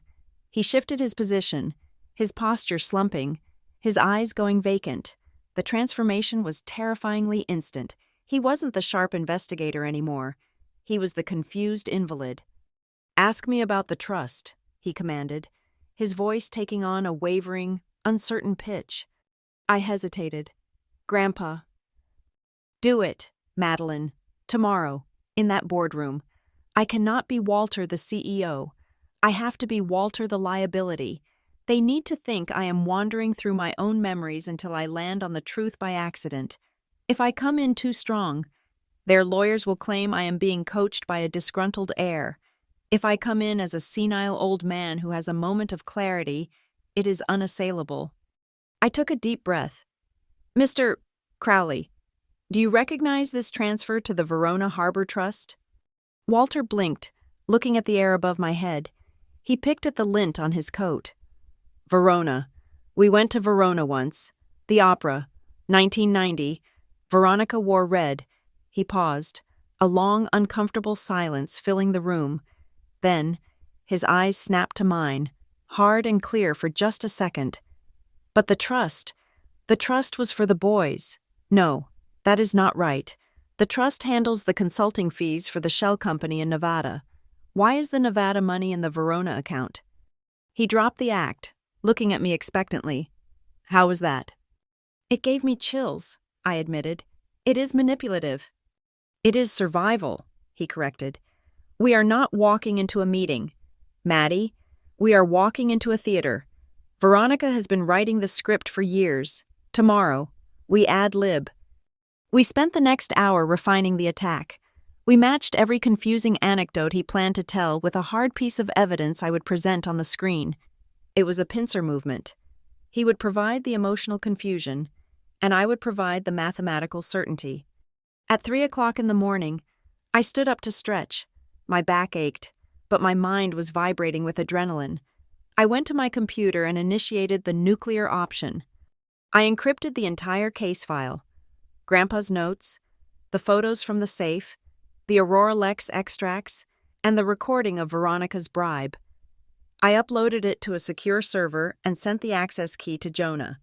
Then, I sent a duplicate to a private attorney I had retained 2 days ago, spending $5,000 of my savings for a retainer.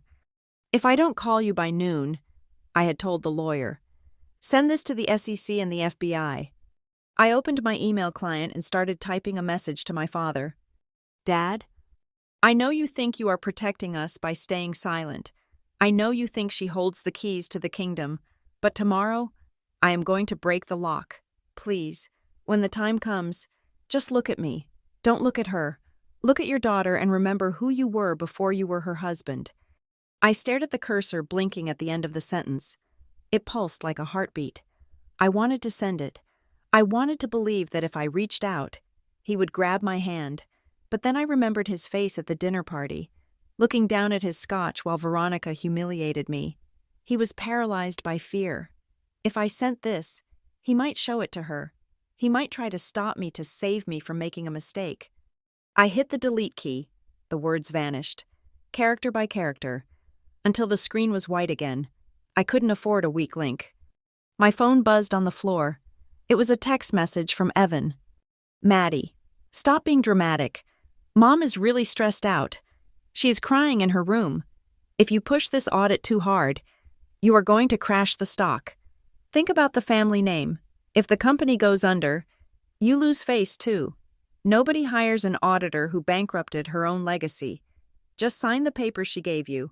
We can all be rich. Don't be stupid. I read the message twice. Don't be stupid. A memory surfaced, sharp and unbidden. 10 years ago, Evan was 22, fresh out of business school, and had been given his first management role in a subsidiary. He had messed up the payroll tax calculation. It was a $40,000 error. He had come to me, panic in his eyes, begging for help. "Dad will kill me," he had said. "Maddie, please, you are the math genius. Fix it." I had stayed up all night fixing his ledger. I had reallocated the funds legally, filed the correction forms, and saved his job. I never told anyone. I let him take the credit for a smooth fiscal year. And now, he was telling me I was stupid for not helping them steal $12 million. He wasn't a victim of Veronica's manipulation. He was her willing apprentice. He didn't care about the company. He cared about the inheritance. I didn't reply. I turned off my phone and tossed it onto the couch. "It is time for me to go," Walter said. Standing up, he moved slower now, the fatigue of the night finally catching up to him. "Mrs. Higgins changes shift at 5. I need to be in bed before the morning staff arrives." I walked him to the door. "Grandpa, what if this fails? What if they have a lawyer who can tear holes in this? What if they destroy me?" Walter placed his hands on my shoulders. His grip was firm. He looked at me with an intensity that burned through the exhaustion. "Madeline, listen to me. Tomorrow, you might walk out of that room without a job. You might walk out without the name Crowley meaning anything in this town anymore. You might lose the house, the country club membership, and the fake friends." He paused, his voice thick with emotion. "But if everything explodes tomorrow, you will not lose me. You and I, we are the only two people in this equation who actually balance. Do you understand?" I nodded, tears stinging my eyes. "I understand." "Good. Now lock the door and sleep for 2 hours. You can't fight a war with heavy eyes." He slipped out into the hallway, pulling his hat down low. I watched him walk to the elevator, his spine straight, a lion in winter masquerading as a lamb. I locked the door and leaned against it, listening to the silence of the apartment. I was alone. For the first time in my life, I was truly, completely alone against them. I walked to the window and looked out at the city of Harbor Bend. The snow had stopped, leaving the world covered in a pristine, deceptive white sheet. Somewhere out there, in the glass tower of Crowley Ridge, the servers were humming, processing the lies. I asked myself the question that had been haunting me for weeks. Was I a traitor? To the outside world, I was the daughter biting the hand that fed her. I was destroying the family business. I was ensuring my father's public disgrace. But then I thought about the 300 factory workers whose pension fund was being drained to pay for Veronica's jewelry. I thought about the suppliers who were being paid late because the cash flow was diverted to the Verona Trust. I wasn't the traitor, I was the surgeon, and sometimes, to save the patient, you have to cut out the infection, even if it leaves a scar. I turned away from the window and went to my closet. I needed to pick my armor. Usually, for family events, I wore what Veronica suggested: soft pastels, unthreatening cardigans, things that made me fade into the wallpaper. Tonight, I pushed those hangers aside. I pulled out a suit I had bought with my first bonus check from Aurora Lex. It was navy blue, sharp-shouldered, and tailored to within an inch of its life. It was a power suit. It was severe. It was the kind of suit you wear when you are firing a CEO. I laid it out on the bed. I chose a crisp white blouse with a high collar. No jewelry, no pearls, no softness. Tomorrow, I wouldn't be Madeline the stepdaughter. I would be Ms. Crowley, the senior forensic auditor. I sat down at my small desk and opened my diary. I had kept one since I was 7. A habit I started after my mother died. A place to talk to her. I picked up my pen. My hand was steady now. The shaking had stopped. I wrote a single entry for the date. Tomorrow is the audit. I know they are going to come at me with everything they have. They will use my past, my mental health, my father, and my career against me. But for the first time in 20 years, if they hit me, at least they won't be hitting me in the back. I will be facing them, and I will not blink. I closed the book. I turned off the lamp. I lay down on top of the covers, fully dressed in my pajamas, waiting for the sun to rise on the day that would end my life as a dutiful daughter and begin my life as a free woman. The silence in the room wasn't empty anymore. It was heavy with anticipation. The stage was set. The actors were in place. All that was left was for the curtain to rise. The headquarters of Crowley Ridge Industries rose from the center of the Harbor Bend financial district, like a modern cathedral built to worship old money. The lobby was an expanse of Italian marble and floor-to-ceiling glass that offered a panoramic view of the gray, churning Atlantic Ocean. It was designed to intimidate, to make anyone walking through those revolving doors feel small, insignificant, and lucky to be breathing the same air-conditioned oxygen as the Crowley family. I walked in flanked by my team from Aurora Lex. To my left was Jonah, carrying the encrypted hard drives. To my right were 3 junior forensic analysts, their faces grim and professional. I was wearing the navy blue suit I had laid out the night before, my spine stiff, my hands clutching my leather portfolio. I wasn't Madeline the daughter today. I was the lead auditor. Or at least, that was the lie I told myself to keep my knees from buckling. The first thing I noticed was the wall of portraits. Since the company's founding, the west wall of the lobby had been reserved for the leadership for 30 years. A massive oil painting of Grandpa Walter had hung in the center, a portrait of him standing on a construction site, sleeves rolled up, holding a blueprint. It was the heart of the building. Today, that painting had been moved to a dark corner near the elevators. In its place, center stage and illuminated by track lighting, was a new photograph. It was Veronica. She was sitting in a high-backed leather chair, wearing white, looking benevolent and queen-like. Flanking her in slightly smaller frames were Evan and my father.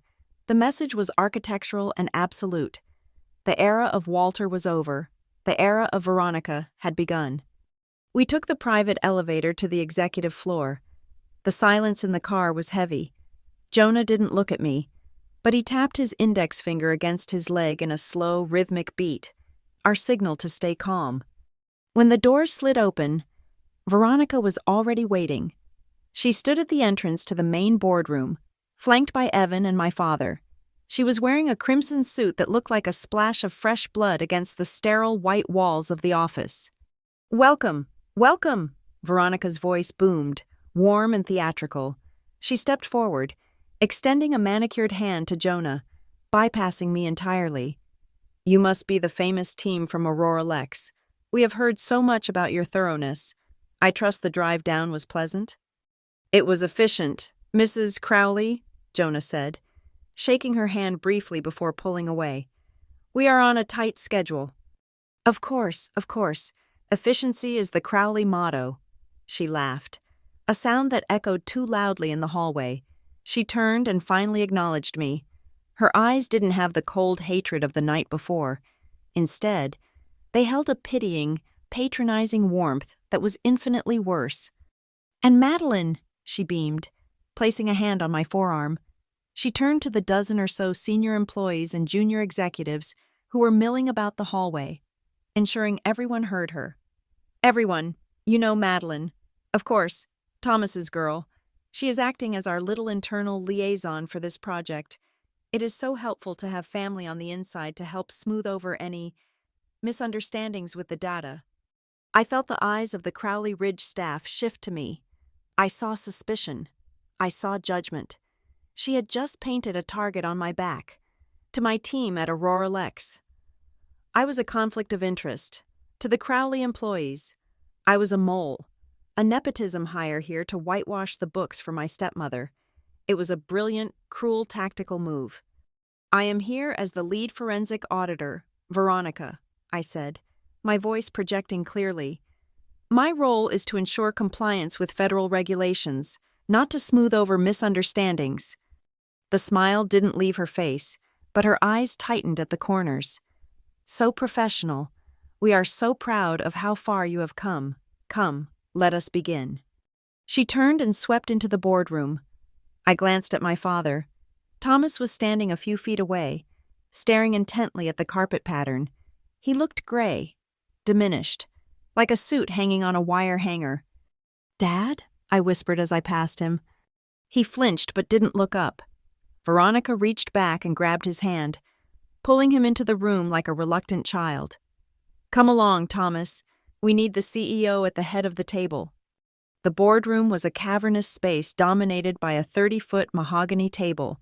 At the far end, a massive digital screen was already active. The glowing letters burned into the retina. "Special Audit Review. $12 million variance, confidential. Internal use only." We took our seats on the left side of the table. The Crowley faction sat on the right. It felt less like a corporate meeting and more like a divorce hearing, or perhaps a firing squad. Veronica sat at the head of the table. Not my father. She clasped her hands in front of her. "Let us not waste time," she began, her voice crisp and authoritative. "We are all aware of the accounting anomaly that flagged this review.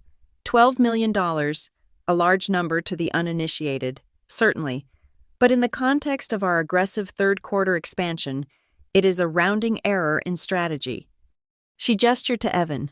My stepbrother stood up, buttoning his jacket. He looked confident, slick, and utterly rehearsed. "Thank you, Mother," Evan said. He clicked a remote, and the screen changed to a complex chart of arrows and bubbles. What the auditors are seeing as a variance is actually a pre-allocated disbursement for our new market penetration in the Pacific Northwest. The funds were moved to holding entities to secure real estate deals before our competitors caught wind of them. It is standard tradecraft. Aggressive? Yes. Illegal? Hardly. He looked directly at me, a smirk playing on his lips. "We understand that traditional accounting methods might struggle to categorize velocity capital, but that is why we are the ones running the business." I stood up. It was my turn. I connected my laptop to the secondary display. "Velocity Capital does not require routing through 3 different shell companies in jurisdictions with non-extradition treaties," I said, pulling up the flowchart I had built the night before. "And standard real estate holding fees do not typically match the exact amount of the variance down to the cent." I looked around the room, meeting the eyes of the board members present. "Aurora Lex is not here to critique your strategy. We are here to verify the existence of the assets. As of this morning, the $12 million in question is not in a real estate escrow. It is sitting in a trust called Verona Harbor." The air in the room dropped 10 degrees. Veronica didn't flinch. She just stared at me, tapping a pen against her notebook. "An interesting theory." Madeline, a smooth baritone voice, cut in from the back of the room. A man stood up from the corner chair where he had been observing. He was tall, wearing a suit that cost more than my annual salary, with hair slicked back and eyes that looked like polished onyx. I had never seen him before. "Who are you?" Jonah asked, his voice sharp. "This is a closed session." "I am Marcel Drake," the man said, walking toward the table. He placed a thin briefcase on the surface. "I am the newly appointed external legal counsel for Crowley Ridge Industries. I have been retained by the board, specifically Mrs. Crowley, to ensure the company's interests are protected during this aggressive inquisition." My stomach clenched. Marcel Drake. I knew the name. He was a corporate pit bull, a lawyer known for destroying whistleblowers and burying scandals. He didn't win cases by proving innocence. He won by destroying the credibility of the accuser. "We weren't notified of new counsel," I said. "It was a last-minute decision," Marcel said, smiling at me. It wasn't a nice smile. Given the unique nature of the lead auditor, the company felt it needed an objective third party. He turned to the room. "Let us be frank. We have a lead auditor who is the estranged daughter of the CEO. We have a lead auditor who has a documented history of personal conflict with the current board leadership, and we have a lead auditor whose personal financial situation is, shall we say, modest compared to the family she is investigating." Objection, Jonah snapped. Relevance? The relevance is bias, Marcel said smoothly. How can we trust this report? How do we know this isn't a vendetta disguised as compliance? I have reviewed Miss Crowley's personnel file. It is thin. She was hired as a favor. She has been passed over for promotion twice. Perhaps she feels undervalued? He was doing exactly what Veronica had threatened. He was dismantling me in front of my own team. I felt the blood rushing to my face, hot and stinging. My findings are backed by data, I said, my voice trembling slightly despite my best efforts. Numbers do not have feelings, Mr. Drake.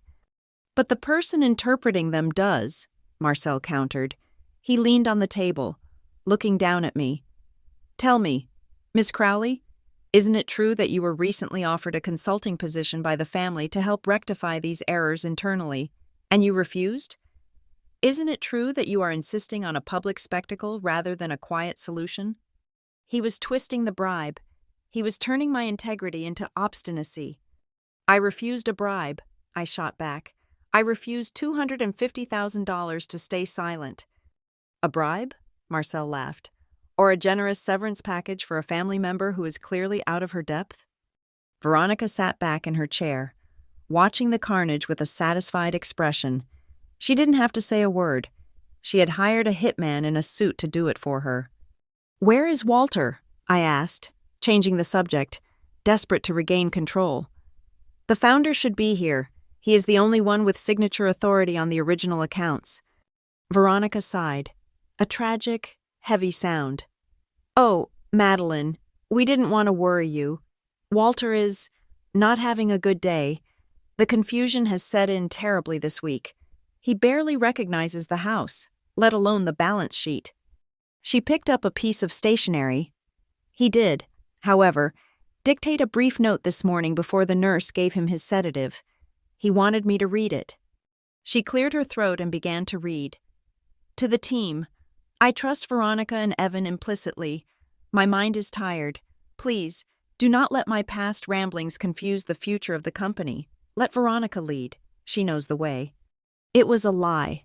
It was such a blatant, clumsy lie. Grandpa Walter would never use the phrase past ramblings. He would never ask to be disregarded. I knew, with absolute certainty, that he was sitting in his room right now, spitting out pills, waiting for my signal. But to everyone else in the room, it sounded like a benediction from a dying king. I looked at my father.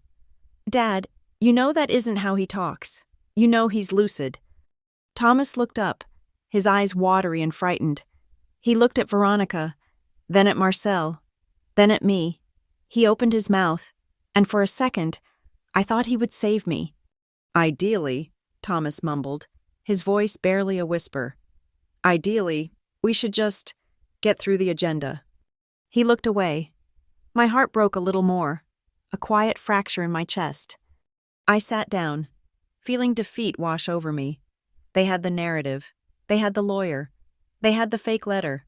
I had spreadsheets that they were explaining away with confidence and jargon. Then, my phone buzzed on the table. I glanced down. It was a text from Jonah, sitting right next to me. Phase 1 complete. They are overextending. They think they have won.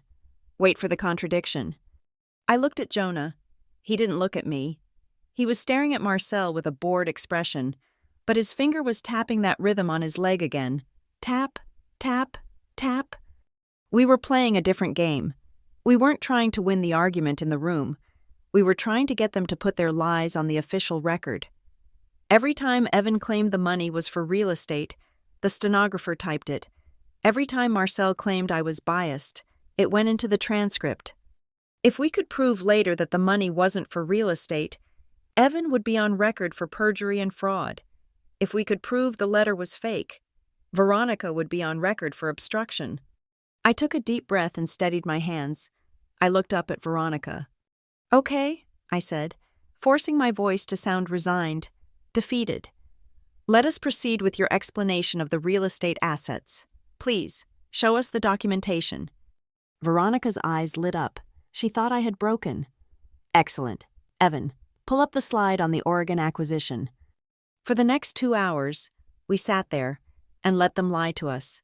We nodded, we took notes, we let them weave a complex, beautiful tapestry of falsehoods, and with every slide, with every confident assertion, they were digging their own graves. At 12:30, Veronica clapped her hands. "Well, I think we have made excellent progress," she declared. "The caterers have set up a light lunch in the atrium. I suggest we take a break. Let heads cool. We can reconvene at 1:30 to finalize the sign-off." The room erupted in the noise of chairs scraping and briefcases snapping shut. The executives filed out, eager to escape the tension. Jonah gave me a subtle nod and followed the crowd. Marcel Drake packed his bag and walked out, checking his watch. My father lingered for a moment, looked at me, then hung his head, and followed Veronica toward the door. But Veronica stopped at the threshold. She waited until the room was empty, until it was just the two of us left in the vast, silent boardroom. I was still sitting at the table, disconnecting my laptop. The screen behind me was dark. Veronica turned and walked back in. She didn't walk like a queen anymore. She walked like a gangster. She closed the heavy glass door but didn't latch it. Through the glass walls, I could see the blurred shapes of the team eating sandwiches down the hall. But in here, we were soundproof. She walked around the long table, her heels clicking sharply on the hardwood floor. She stopped right behind my chair. I could smell her perfume, that heavy floral scent that used to make me nauseous as a child. "You are stubborn," she said softly. "I will give you that. Stupid, but stubborn." I didn't turn around. I kept my eyes on my hands. "I am just doing my job. Veronica." "Your job?" She laughed, a low, cruel sound. "Your job was to be invisible. Your job was to be the grateful little orphan we took in. You seem to have forgotten the script."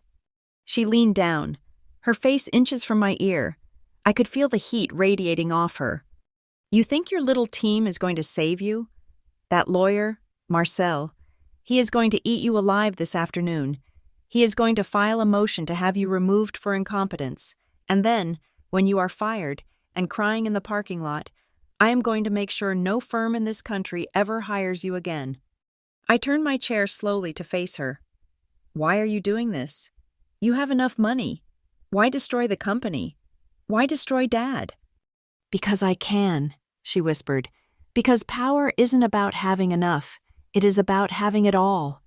She reached out and adjusted the collar of my blouse, her fingers brushing against my neck. It was a gesture of dominance, of ownership. "Enjoy your lunch, Madeline," she said. "It will be your last meal as a professional auditor." She patted my cheek, a hard, stinging pat that was almost a slap, and turned to walk away.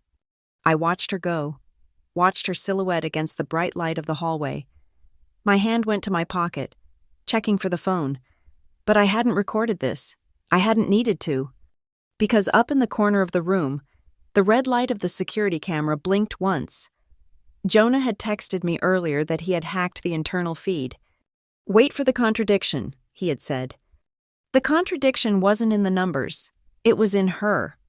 She had just spent 2 hours playing the perfect executive, and in 30 seconds, she had revealed the monster, and now we had it on video. I stood up, smoothing my skirt. The fear was gone. The resignation was gone. I felt a cold, hard clarity settle over me. I looked at the empty chair at the head of the table, the chair where my father should have been, the chair where Grandpa Walter used to sit. "You are right, Veronica," I whispered to the empty room. "This is my last meal as an auditor, because after today, I am going to be the CEO." I picked up my laptop and walked out to join the others. The play was entering the third act, and I had a surprise guest waiting in the wings who knew exactly how to deliver the final line. The heavy glass door clicked shut, the sound of the latch engaging echoing like a gunshot in the cavernous boardroom.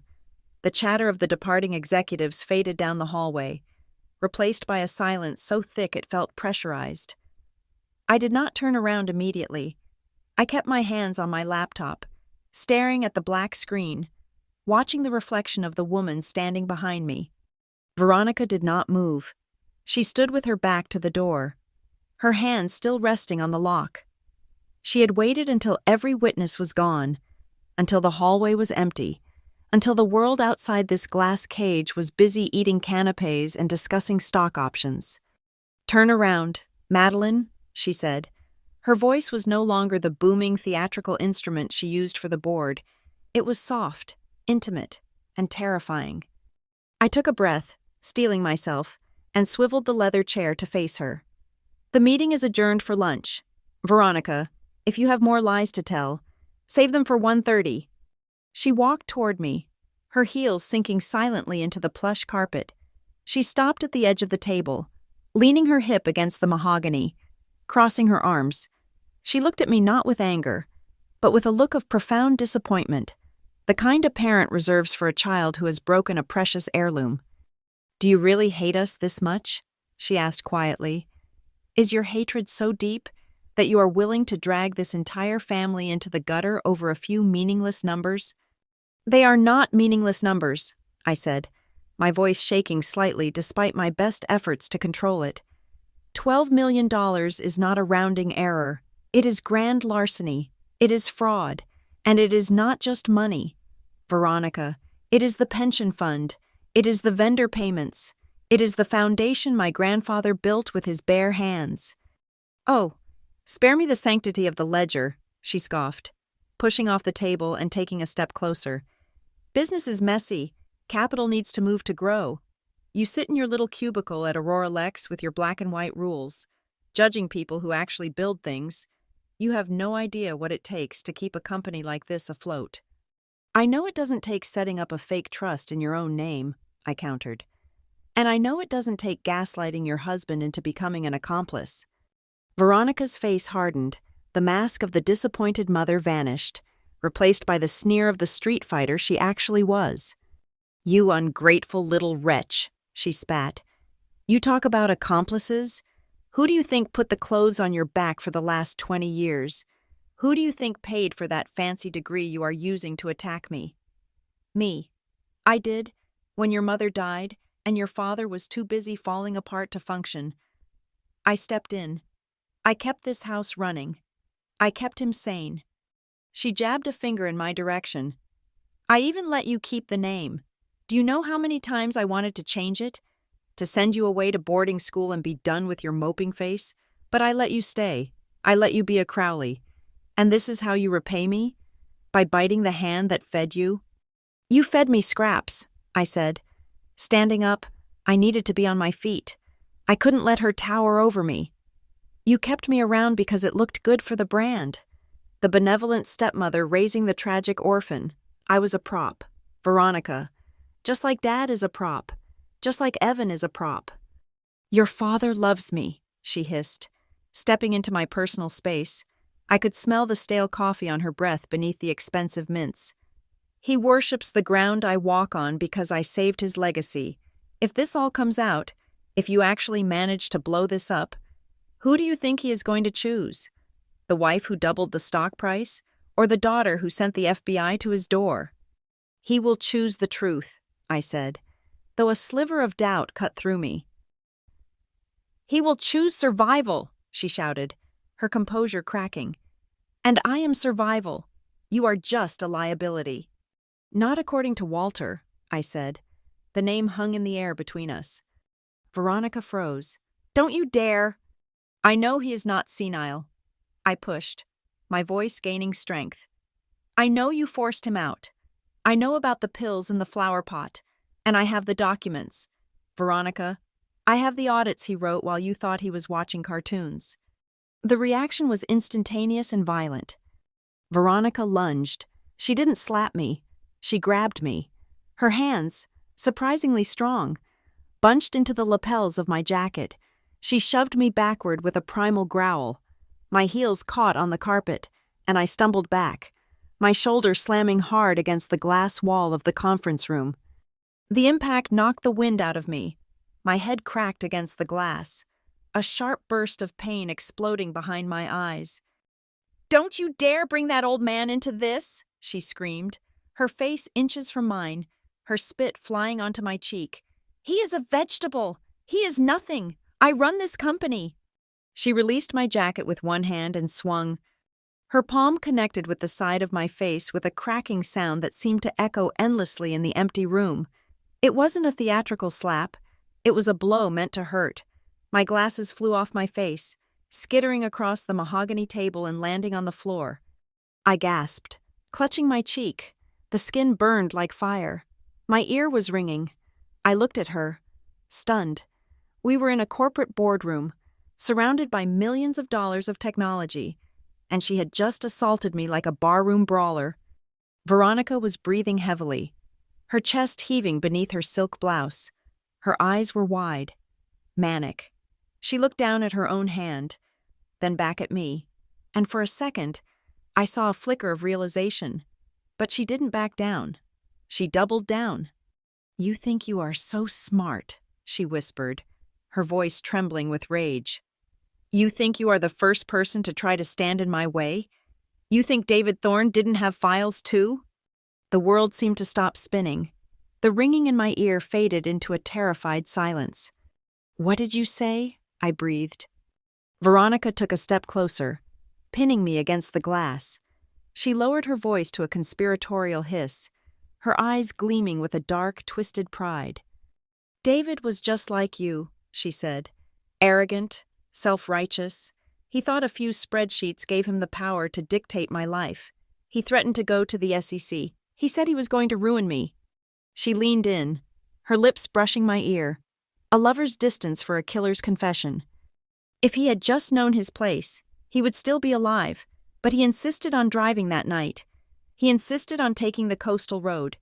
It is amazing how slippery the world gets when you don't know when to stop. I felt the blood drain from my body.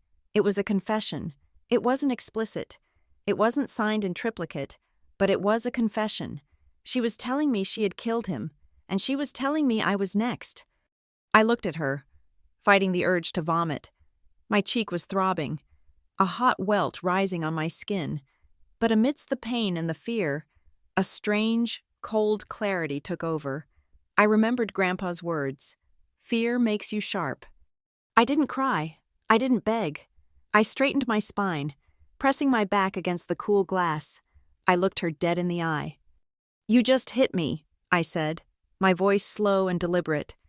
"In the boardroom, during a federal audit, do you really want to add assault to the list of charges, Veronica? Or are you just trying to leave more evidence because the $12 million wasn't enough?" Veronica laughed, a harsh, jagged sound. She shoved me again, hard, sending me stumbling toward one of the leather chairs. "Sit down," she commanded. I fell into the chair, my legs shaking. "Who is going to believe you?" she sneered, towering over me. "Look at you. You are hysterical. You are shaking. You are the mental patient who hears voices. I will tell them you attacked me. I will tell them you had a psychotic break because of the stress. I will have Dr. Arrington testify that you have a history of violent outbursts." She smoothed her skirt, regaining her composure with terrifying speed. "I own the narrative, Madeline. I always have. By the time I'm done with you, you won't just be fired. You will be institutionalized, and I will visit you every Sunday, just to remind you that you lost." She turned away from me, walking toward the head of the table, adjusting her hair in the reflection of the dark TV screen. "Now, clean yourself up, pick up your glasses, and when the team comes back, you are going to tell them you are resigning for health reasons." I sat there, clutching my burning cheek. She thought she had won. She thought the room was empty. She thought the silence was her ally. But she was wrong. From the far corner of the room, high up in the ceiling tiles where the smoke detector sat next to the motion sensor, a tiny sound broke the stillness. "Beep!" It was soft, electronic, distinct. Veronica froze. She stopped fixing her hair. She turned slowly, her eyes scanning the room. "Beep!" It came again. The LED light on the panoramic security camera, the one Veronica had personally ordered to be disabled by facilities management that morning, blinked from a dormant gray to a bright, angry crimson. "What is that?" she whispered. I looked up at the camera. I knew exactly what it was.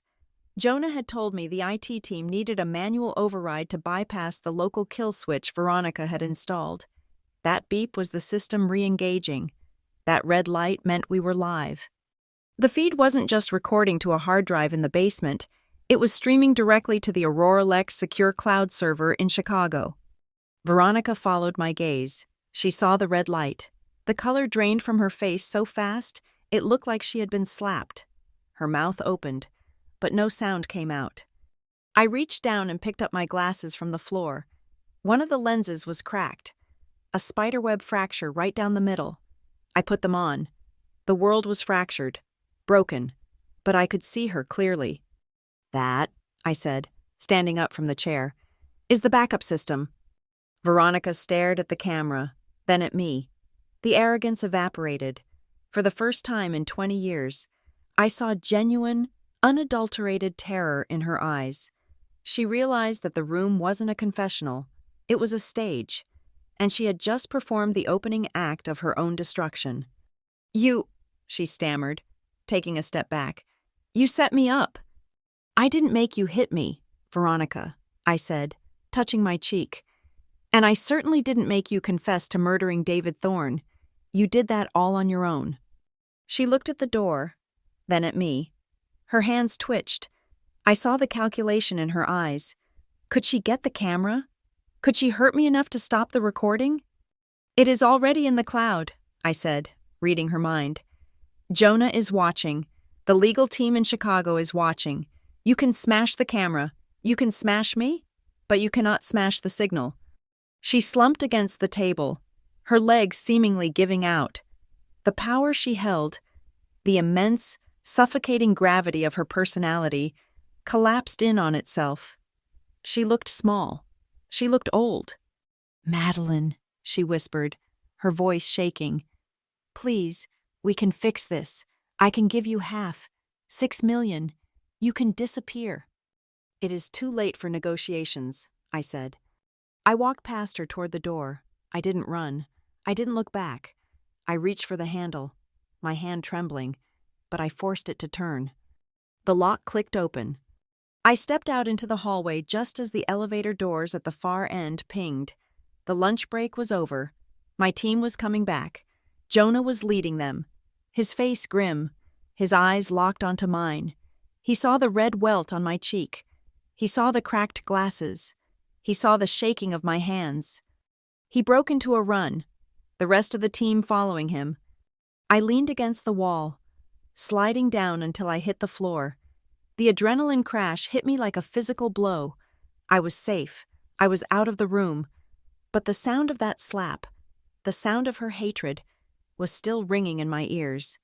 Inside the boardroom, Veronica stood alone in the center of the vast space, staring up at the red blinking light of the camera, trapped in the prison she had built for herself. The heavy oak door of the boardroom clicked shut behind me, but the sound of Veronica's calm, controlled voice in the hallway pierced right through the wood. I leaned against the wall, my legs trembling uncontrollably, listening to her spin the narrative before the bruise on my face had even fully formed. "Sarah, be a dear and fetch a bag of ice," Veronica was saying to the receptionist, her tone dripping with maternal concern. "Madeline is feeling faint. The poor dear is overwhelmed by the pressure of the audit. She stumbled and hit her cheek against the glass door. Clumsy girl, just like her mother used to be." I squeezed my eyes shut. She was erasing the assault in real time, rewriting history while the ink was still wet. Stumbled, faint, clumsy. I pushed myself off the wall and stumbled toward the executive washroom, needing to hide before the tears that were burning my eyes spilled over. Inside, the lighting was harsh and unforgiving.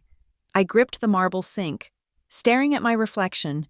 My hair was disheveled, my blouse was slightly askew, and there, blooming high on my left cheekbone, was a bright, angry red mark. It wasn't a stumble. It was the distinct imprint of a hand. I pulled the collar of my blouse down. My shoulder, where she had slammed me into the glass, was already turning a mottled purple. "Is it worth it?" I whispered to the mirror.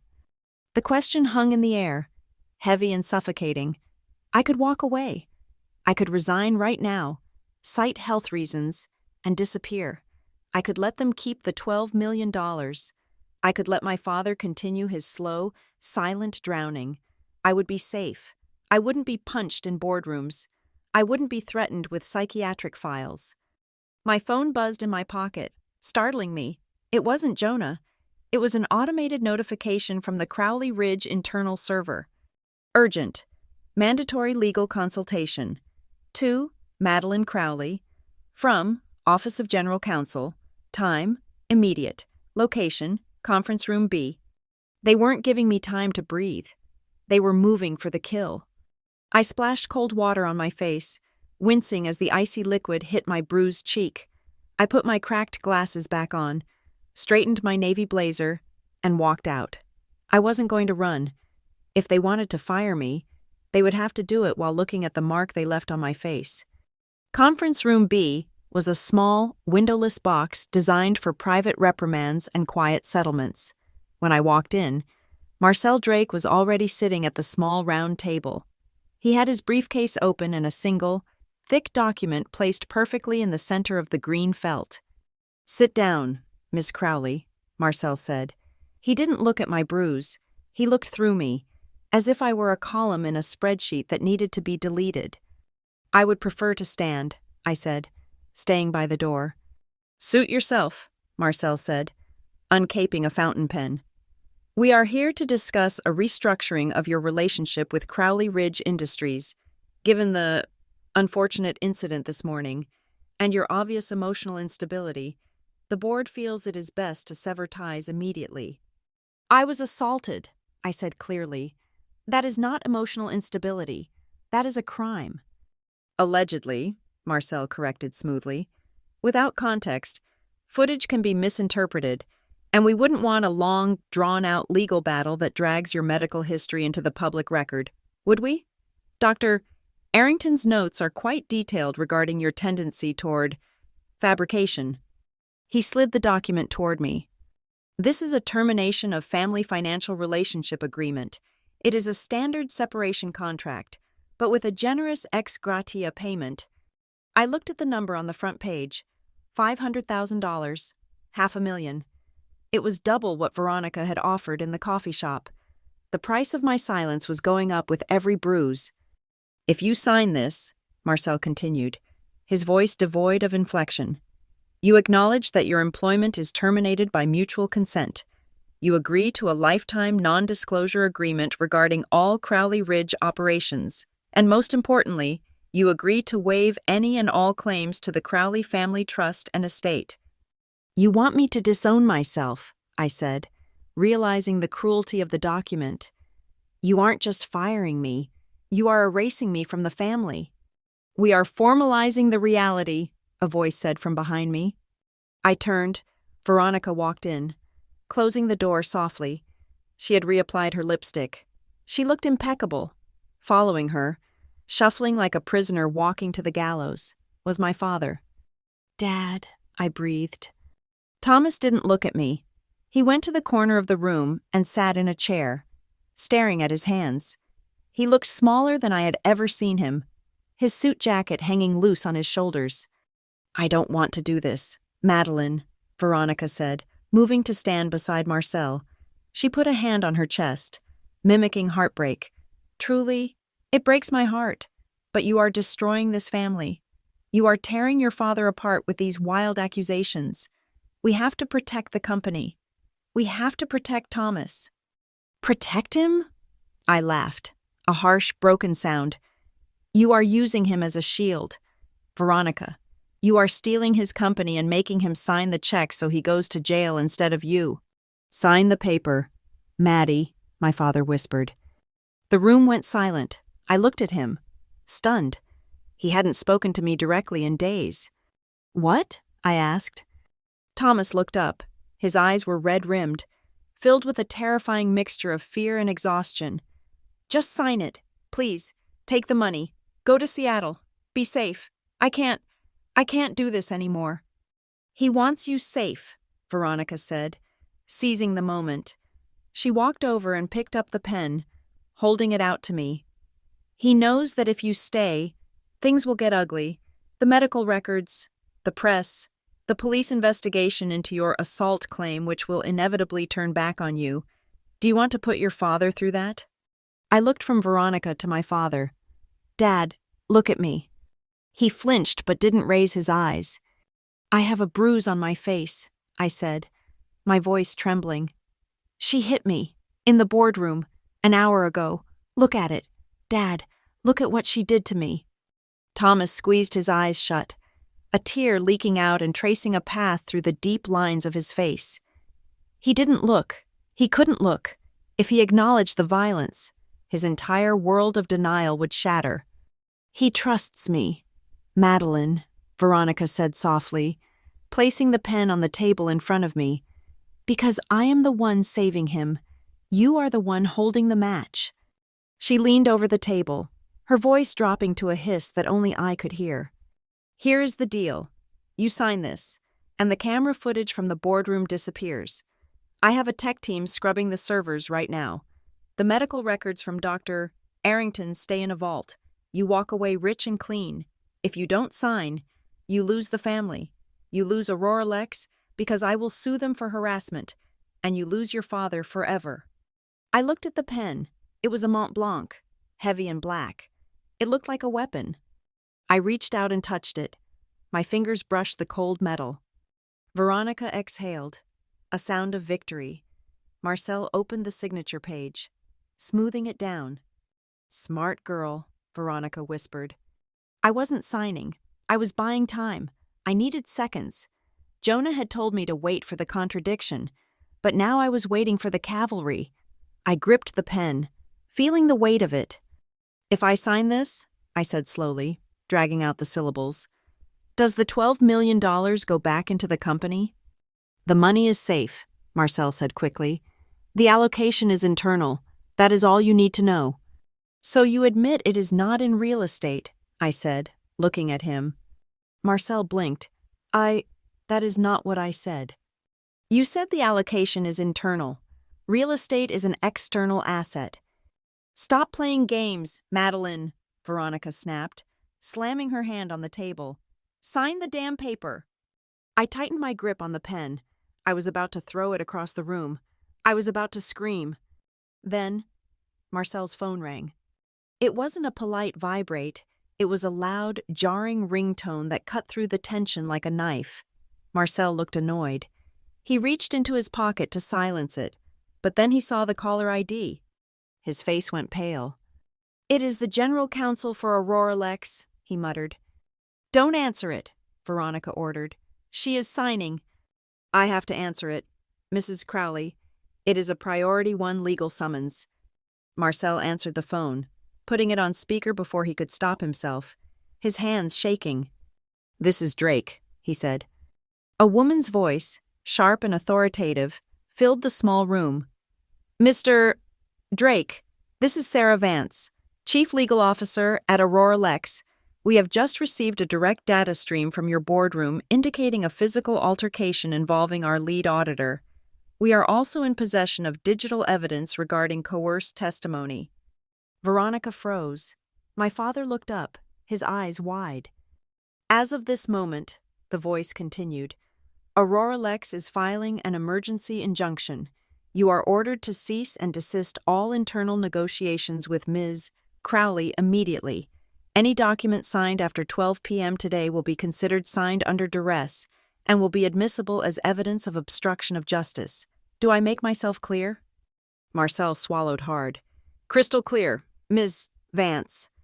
He hung up the phone. The silence in the room was absolute.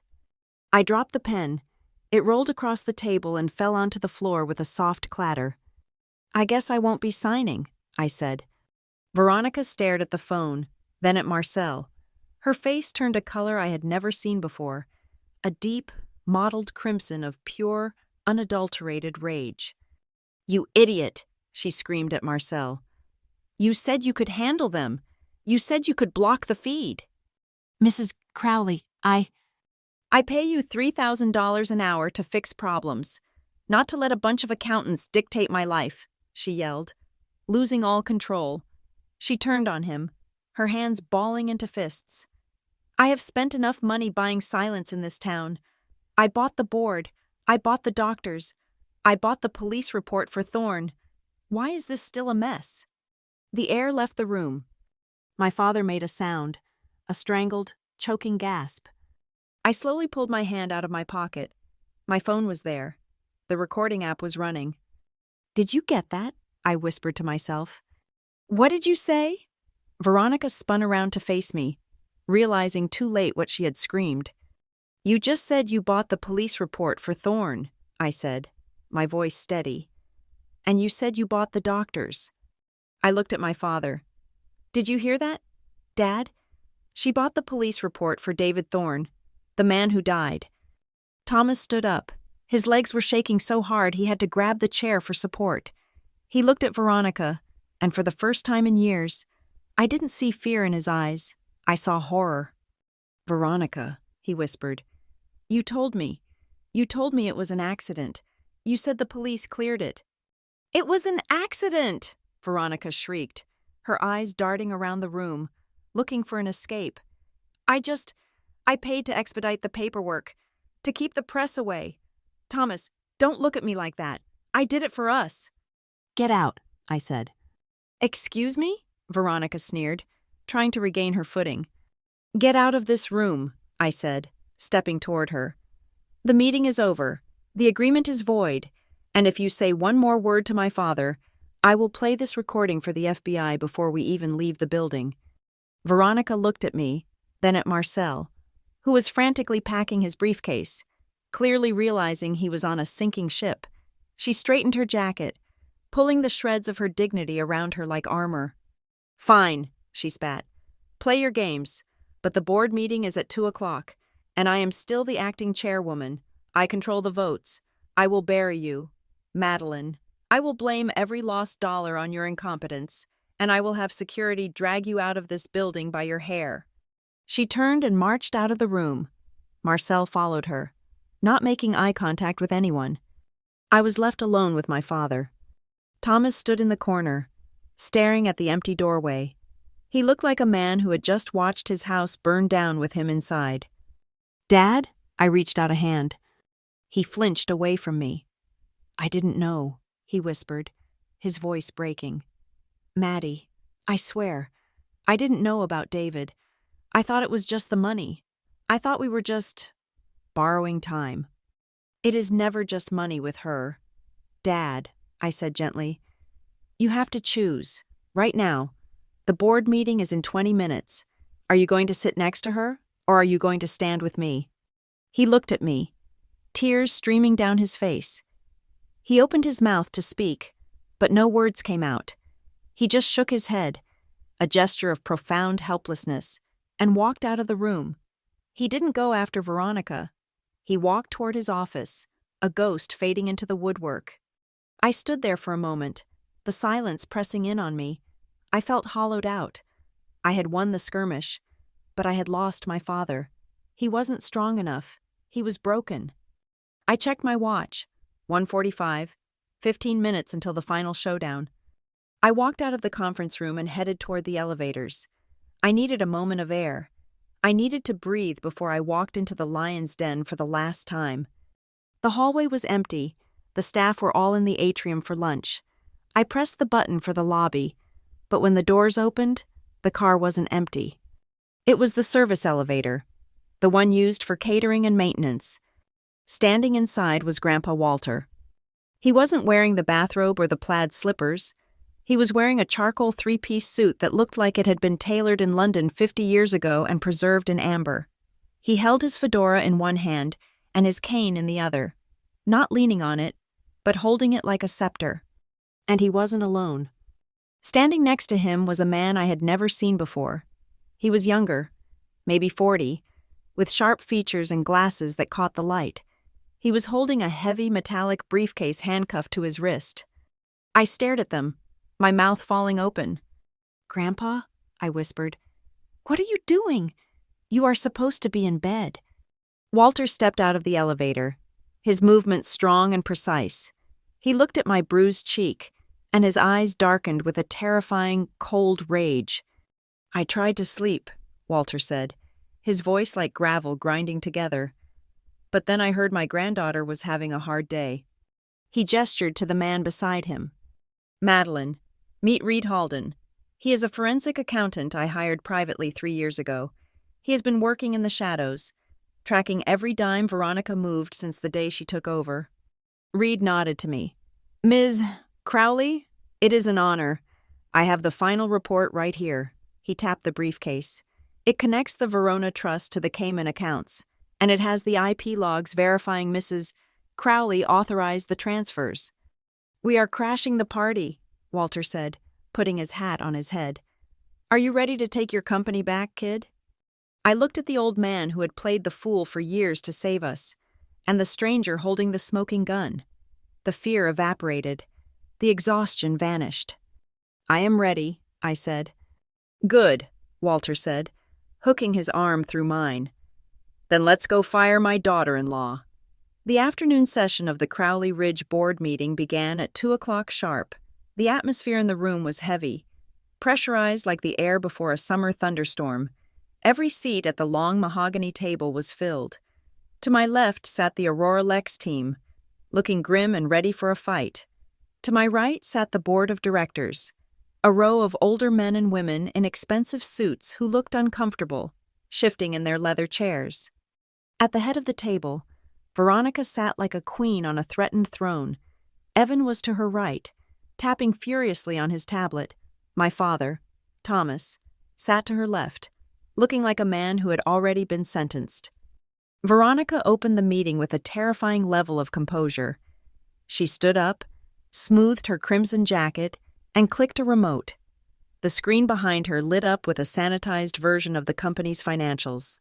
Ladies and gentlemen of the board, she began, her voice steady and reassuring. We are here to address the so-called variance of $12 million. Let me be clear. This money is not missing. It is simply currently in transit between our operational accounts and our strategic reserve for the Western Expansion Project. The confusion arose due to a lag in data entry, a failure, I am afraid, of our internal reporting personnel. She paused, letting her eyes drift meaningfully toward me. It is unfortunate that our internal liaison, Madeline, did not have the experience to recognize a standard accrual accounting method before escalating this to an external audit. We are wasting time and resources chasing a ghost that exists only because of clerical incompetence. Marcel Drake stood up next. He didn't look at me. He addressed the board directly. From a legal standpoint, Marcel said smoothly, we have reviewed the transaction logs. There is no evidence of malfeasance. However, there is significant evidence of a conflict of interest. The lead auditor has a personal history with the chairwoman that compromises her objectivity. We formally request that the board vote to remove Ms. Crowley from the financial review process immediately to protect the integrity of the company. The board members murmured, heads nodded. They wanted this to be over. They wanted the problem to be me, not the money. Jonah stood up for Aurora Lex. With all due respect, he said, his voice hard, we have traced the funds to a trust called Verona Harbor. This is not a strategic reserve. It is a blind trust with no listed corporate charter. It is a holding vehicle, Evan shouted, jumping in. Standard practice for confidential real estate deals. The momentum was shifting.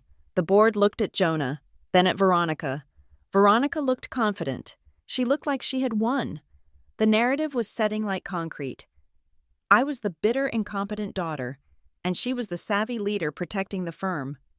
I moved to vote, a board member named Mr. Sterling said. We should suspend the audit and restructure the team. Seconded, another voice said. Veronica smiled. It was a small, triumphant curving of her lips. And then, the double doors at the back of the room slammed open. The sound was so loud it made Evan jump in his seat. Every head turned. Grandpa Walter stood in the doorway. He was not using a cane. He was not wearing his bathrobe. He was standing tall in his charcoal suit, his eyes blazing with a clarity that silenced the room instantly. Next to him stood a man in a gray suit, carrying a metallic briefcase handcuffed to his wrist. Reed Halden. Grandpa? Evan whispered, his face draining of color. Veronica stood up, her smile faltering. Walter. Oh, thank heavens. But you should be resting. The doctor said the stress is bad for your heart. The stress is terrible, Walter said, his voice booming across the room. He walked toward the table, his steps heavy and sure. Especially when I have to watch people burn my reports in the fireplace. He reached the table and slammed a thick envelope down in the center. The thud echoed like a gavel. This, Walter announced, is the final report, the Crowley Ridge Forensic Review. What is this? Mr. Sterling asked, looking confused. That is the truth, Walter said. He pointed to the man beside him. This is Reed Halden.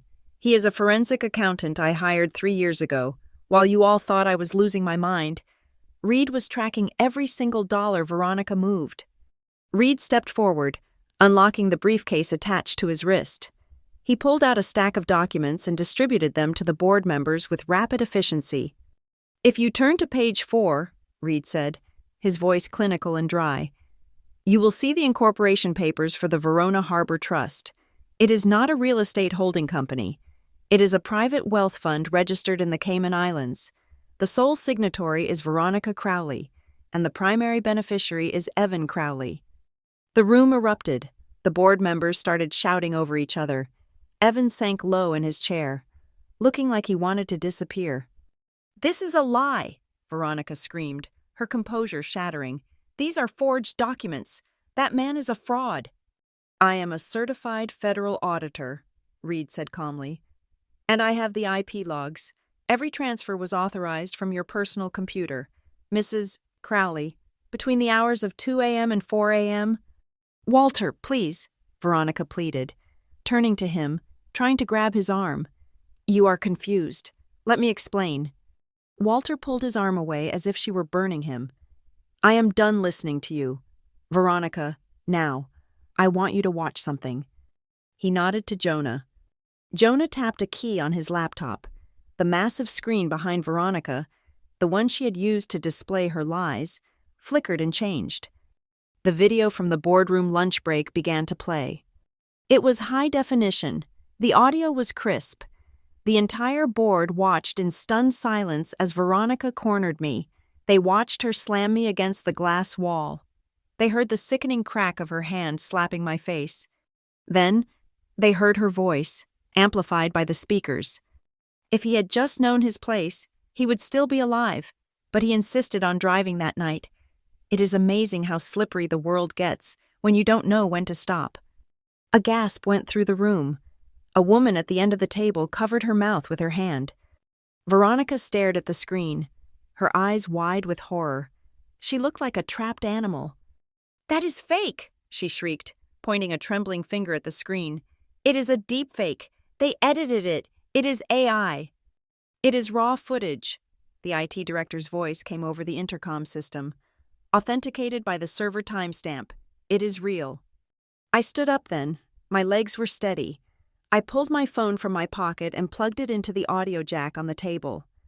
And if the video isn't enough, I said, my voice ringing out in the silent room, here's the rest. I played the recording from the coffee shop. Veronica's voice filled the room again, offering me the bribe, threatening to use my therapy records, threatening to paint me as insane. Then I played the recording from the small conference room, where she admitted to buying the police report for David Thorne. When the audio ended, the silence was absolute. You could hear the hum of the air conditioning.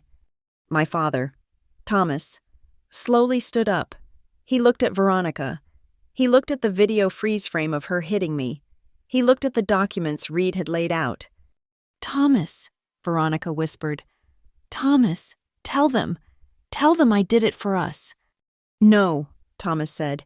His voice was weak, but it was the first true thing he had said in years.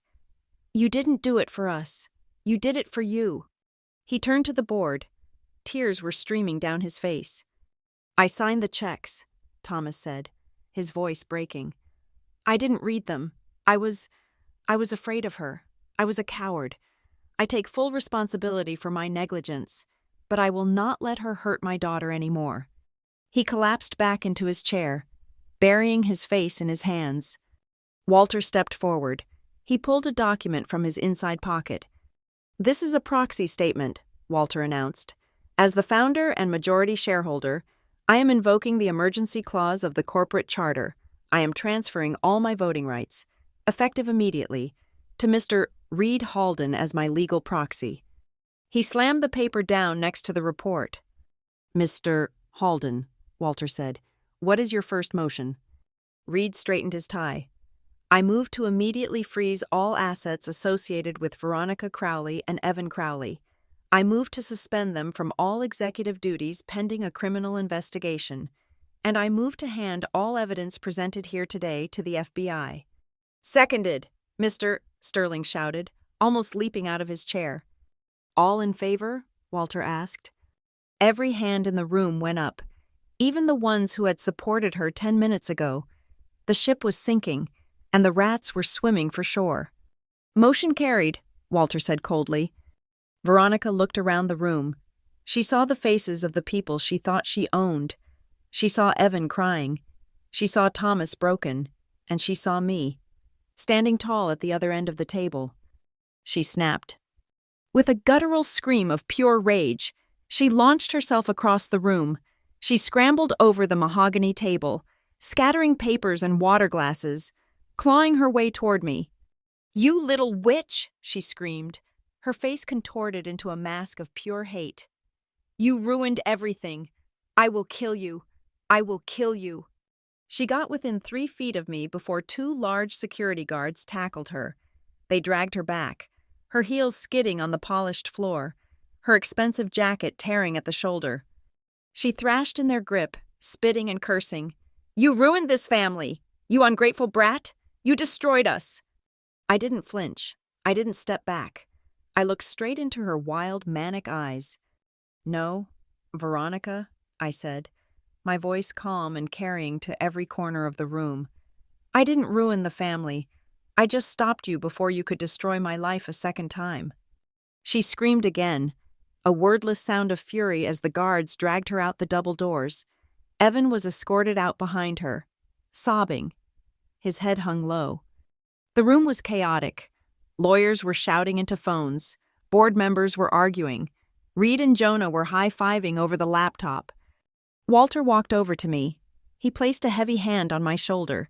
He turned to the remaining board members, who fell silent under his gaze. "From today on," Walter said, his voice raspy but strong, "any audit, any financial review, any number that comes out of this company, goes through her." He pointed at me. "If Madeline doesn't sign it, it doesn't exist, because if you don't trust her, you don't deserve to trust any number on this planet." I looked at him, tears finally blurring my vision. He winked at me. 20 minutes later, the police had arrived. The statement had been given. The chaotic energy of the boardroom had dissipated into the serious, quiet work of damage control. I walked out into the hallway. The adrenaline was fading, leaving a deep, bone-weary exhaustion in its wake. I walked to the floor-to-ceiling windows at the end of the corridor, looking down at the city of Harbor Bend. It was still snowing. The white flakes drifted down silently, covering the grime of the city, covering the tracks of the cars, covering everything in a blanket of peace. I touched my cheek. The swelling was going down, but it was still tender. For the first time in my life, the pain didn't feel like shame. It felt like a badge. It was the mark of the moment I stopped being a victim. The elevator dinged behind me. I heard the slow, rhythmic tap of footsteps. Grandpa Walter came and stood beside me. He didn't say anything for a long time. We just stood there, 2 generations of Crowleys, watching the snow fall on the empire we had just burned down to save. "You did good, kid," he said softly. "We lost the 12 million, I said. "Most of it is probably gone." "Money comes back," Walter said. "Integrity doesn't. Once you sell that, you can never buy it back." He turned to look at me. His eyes were wet. "Do you regret it?" he asked. "Your father? He is going to have a hard time. The press is going to be brutal. Do you regret pulling the trigger?" I looked down at the city. I thought about the contract Veronica had offered me. I thought about the silence she wanted to buy. I took a deep breath, filling my lungs with the cool air of the hallway. If I had to choose again, I said, turning to face him, I would still choose to let the world know the truth, rather than let them think I was silent and complicit in a lie worth $12 million. Walter smiled, and for the first time in years, the weight of the world seemed to lift off his shoulders. "Come on," he said, offering me his arm. "Let's go get some dinner. I know a place that serves terrible wine but excellent pie." I took his arm. We walked toward the elevator, leaving the empty boardroom behind us, stepping out of the shadow and into the light. Thank you so much for listening to this story on Lila Revenge Stories. I would love to know where you are tuning in from. Are you listening while driving, cooking, or relaxing at home? Please leave a comment below to share your thoughts. Hit that like button, subscribe to the channel, and press the hype button to help this story reach even more people.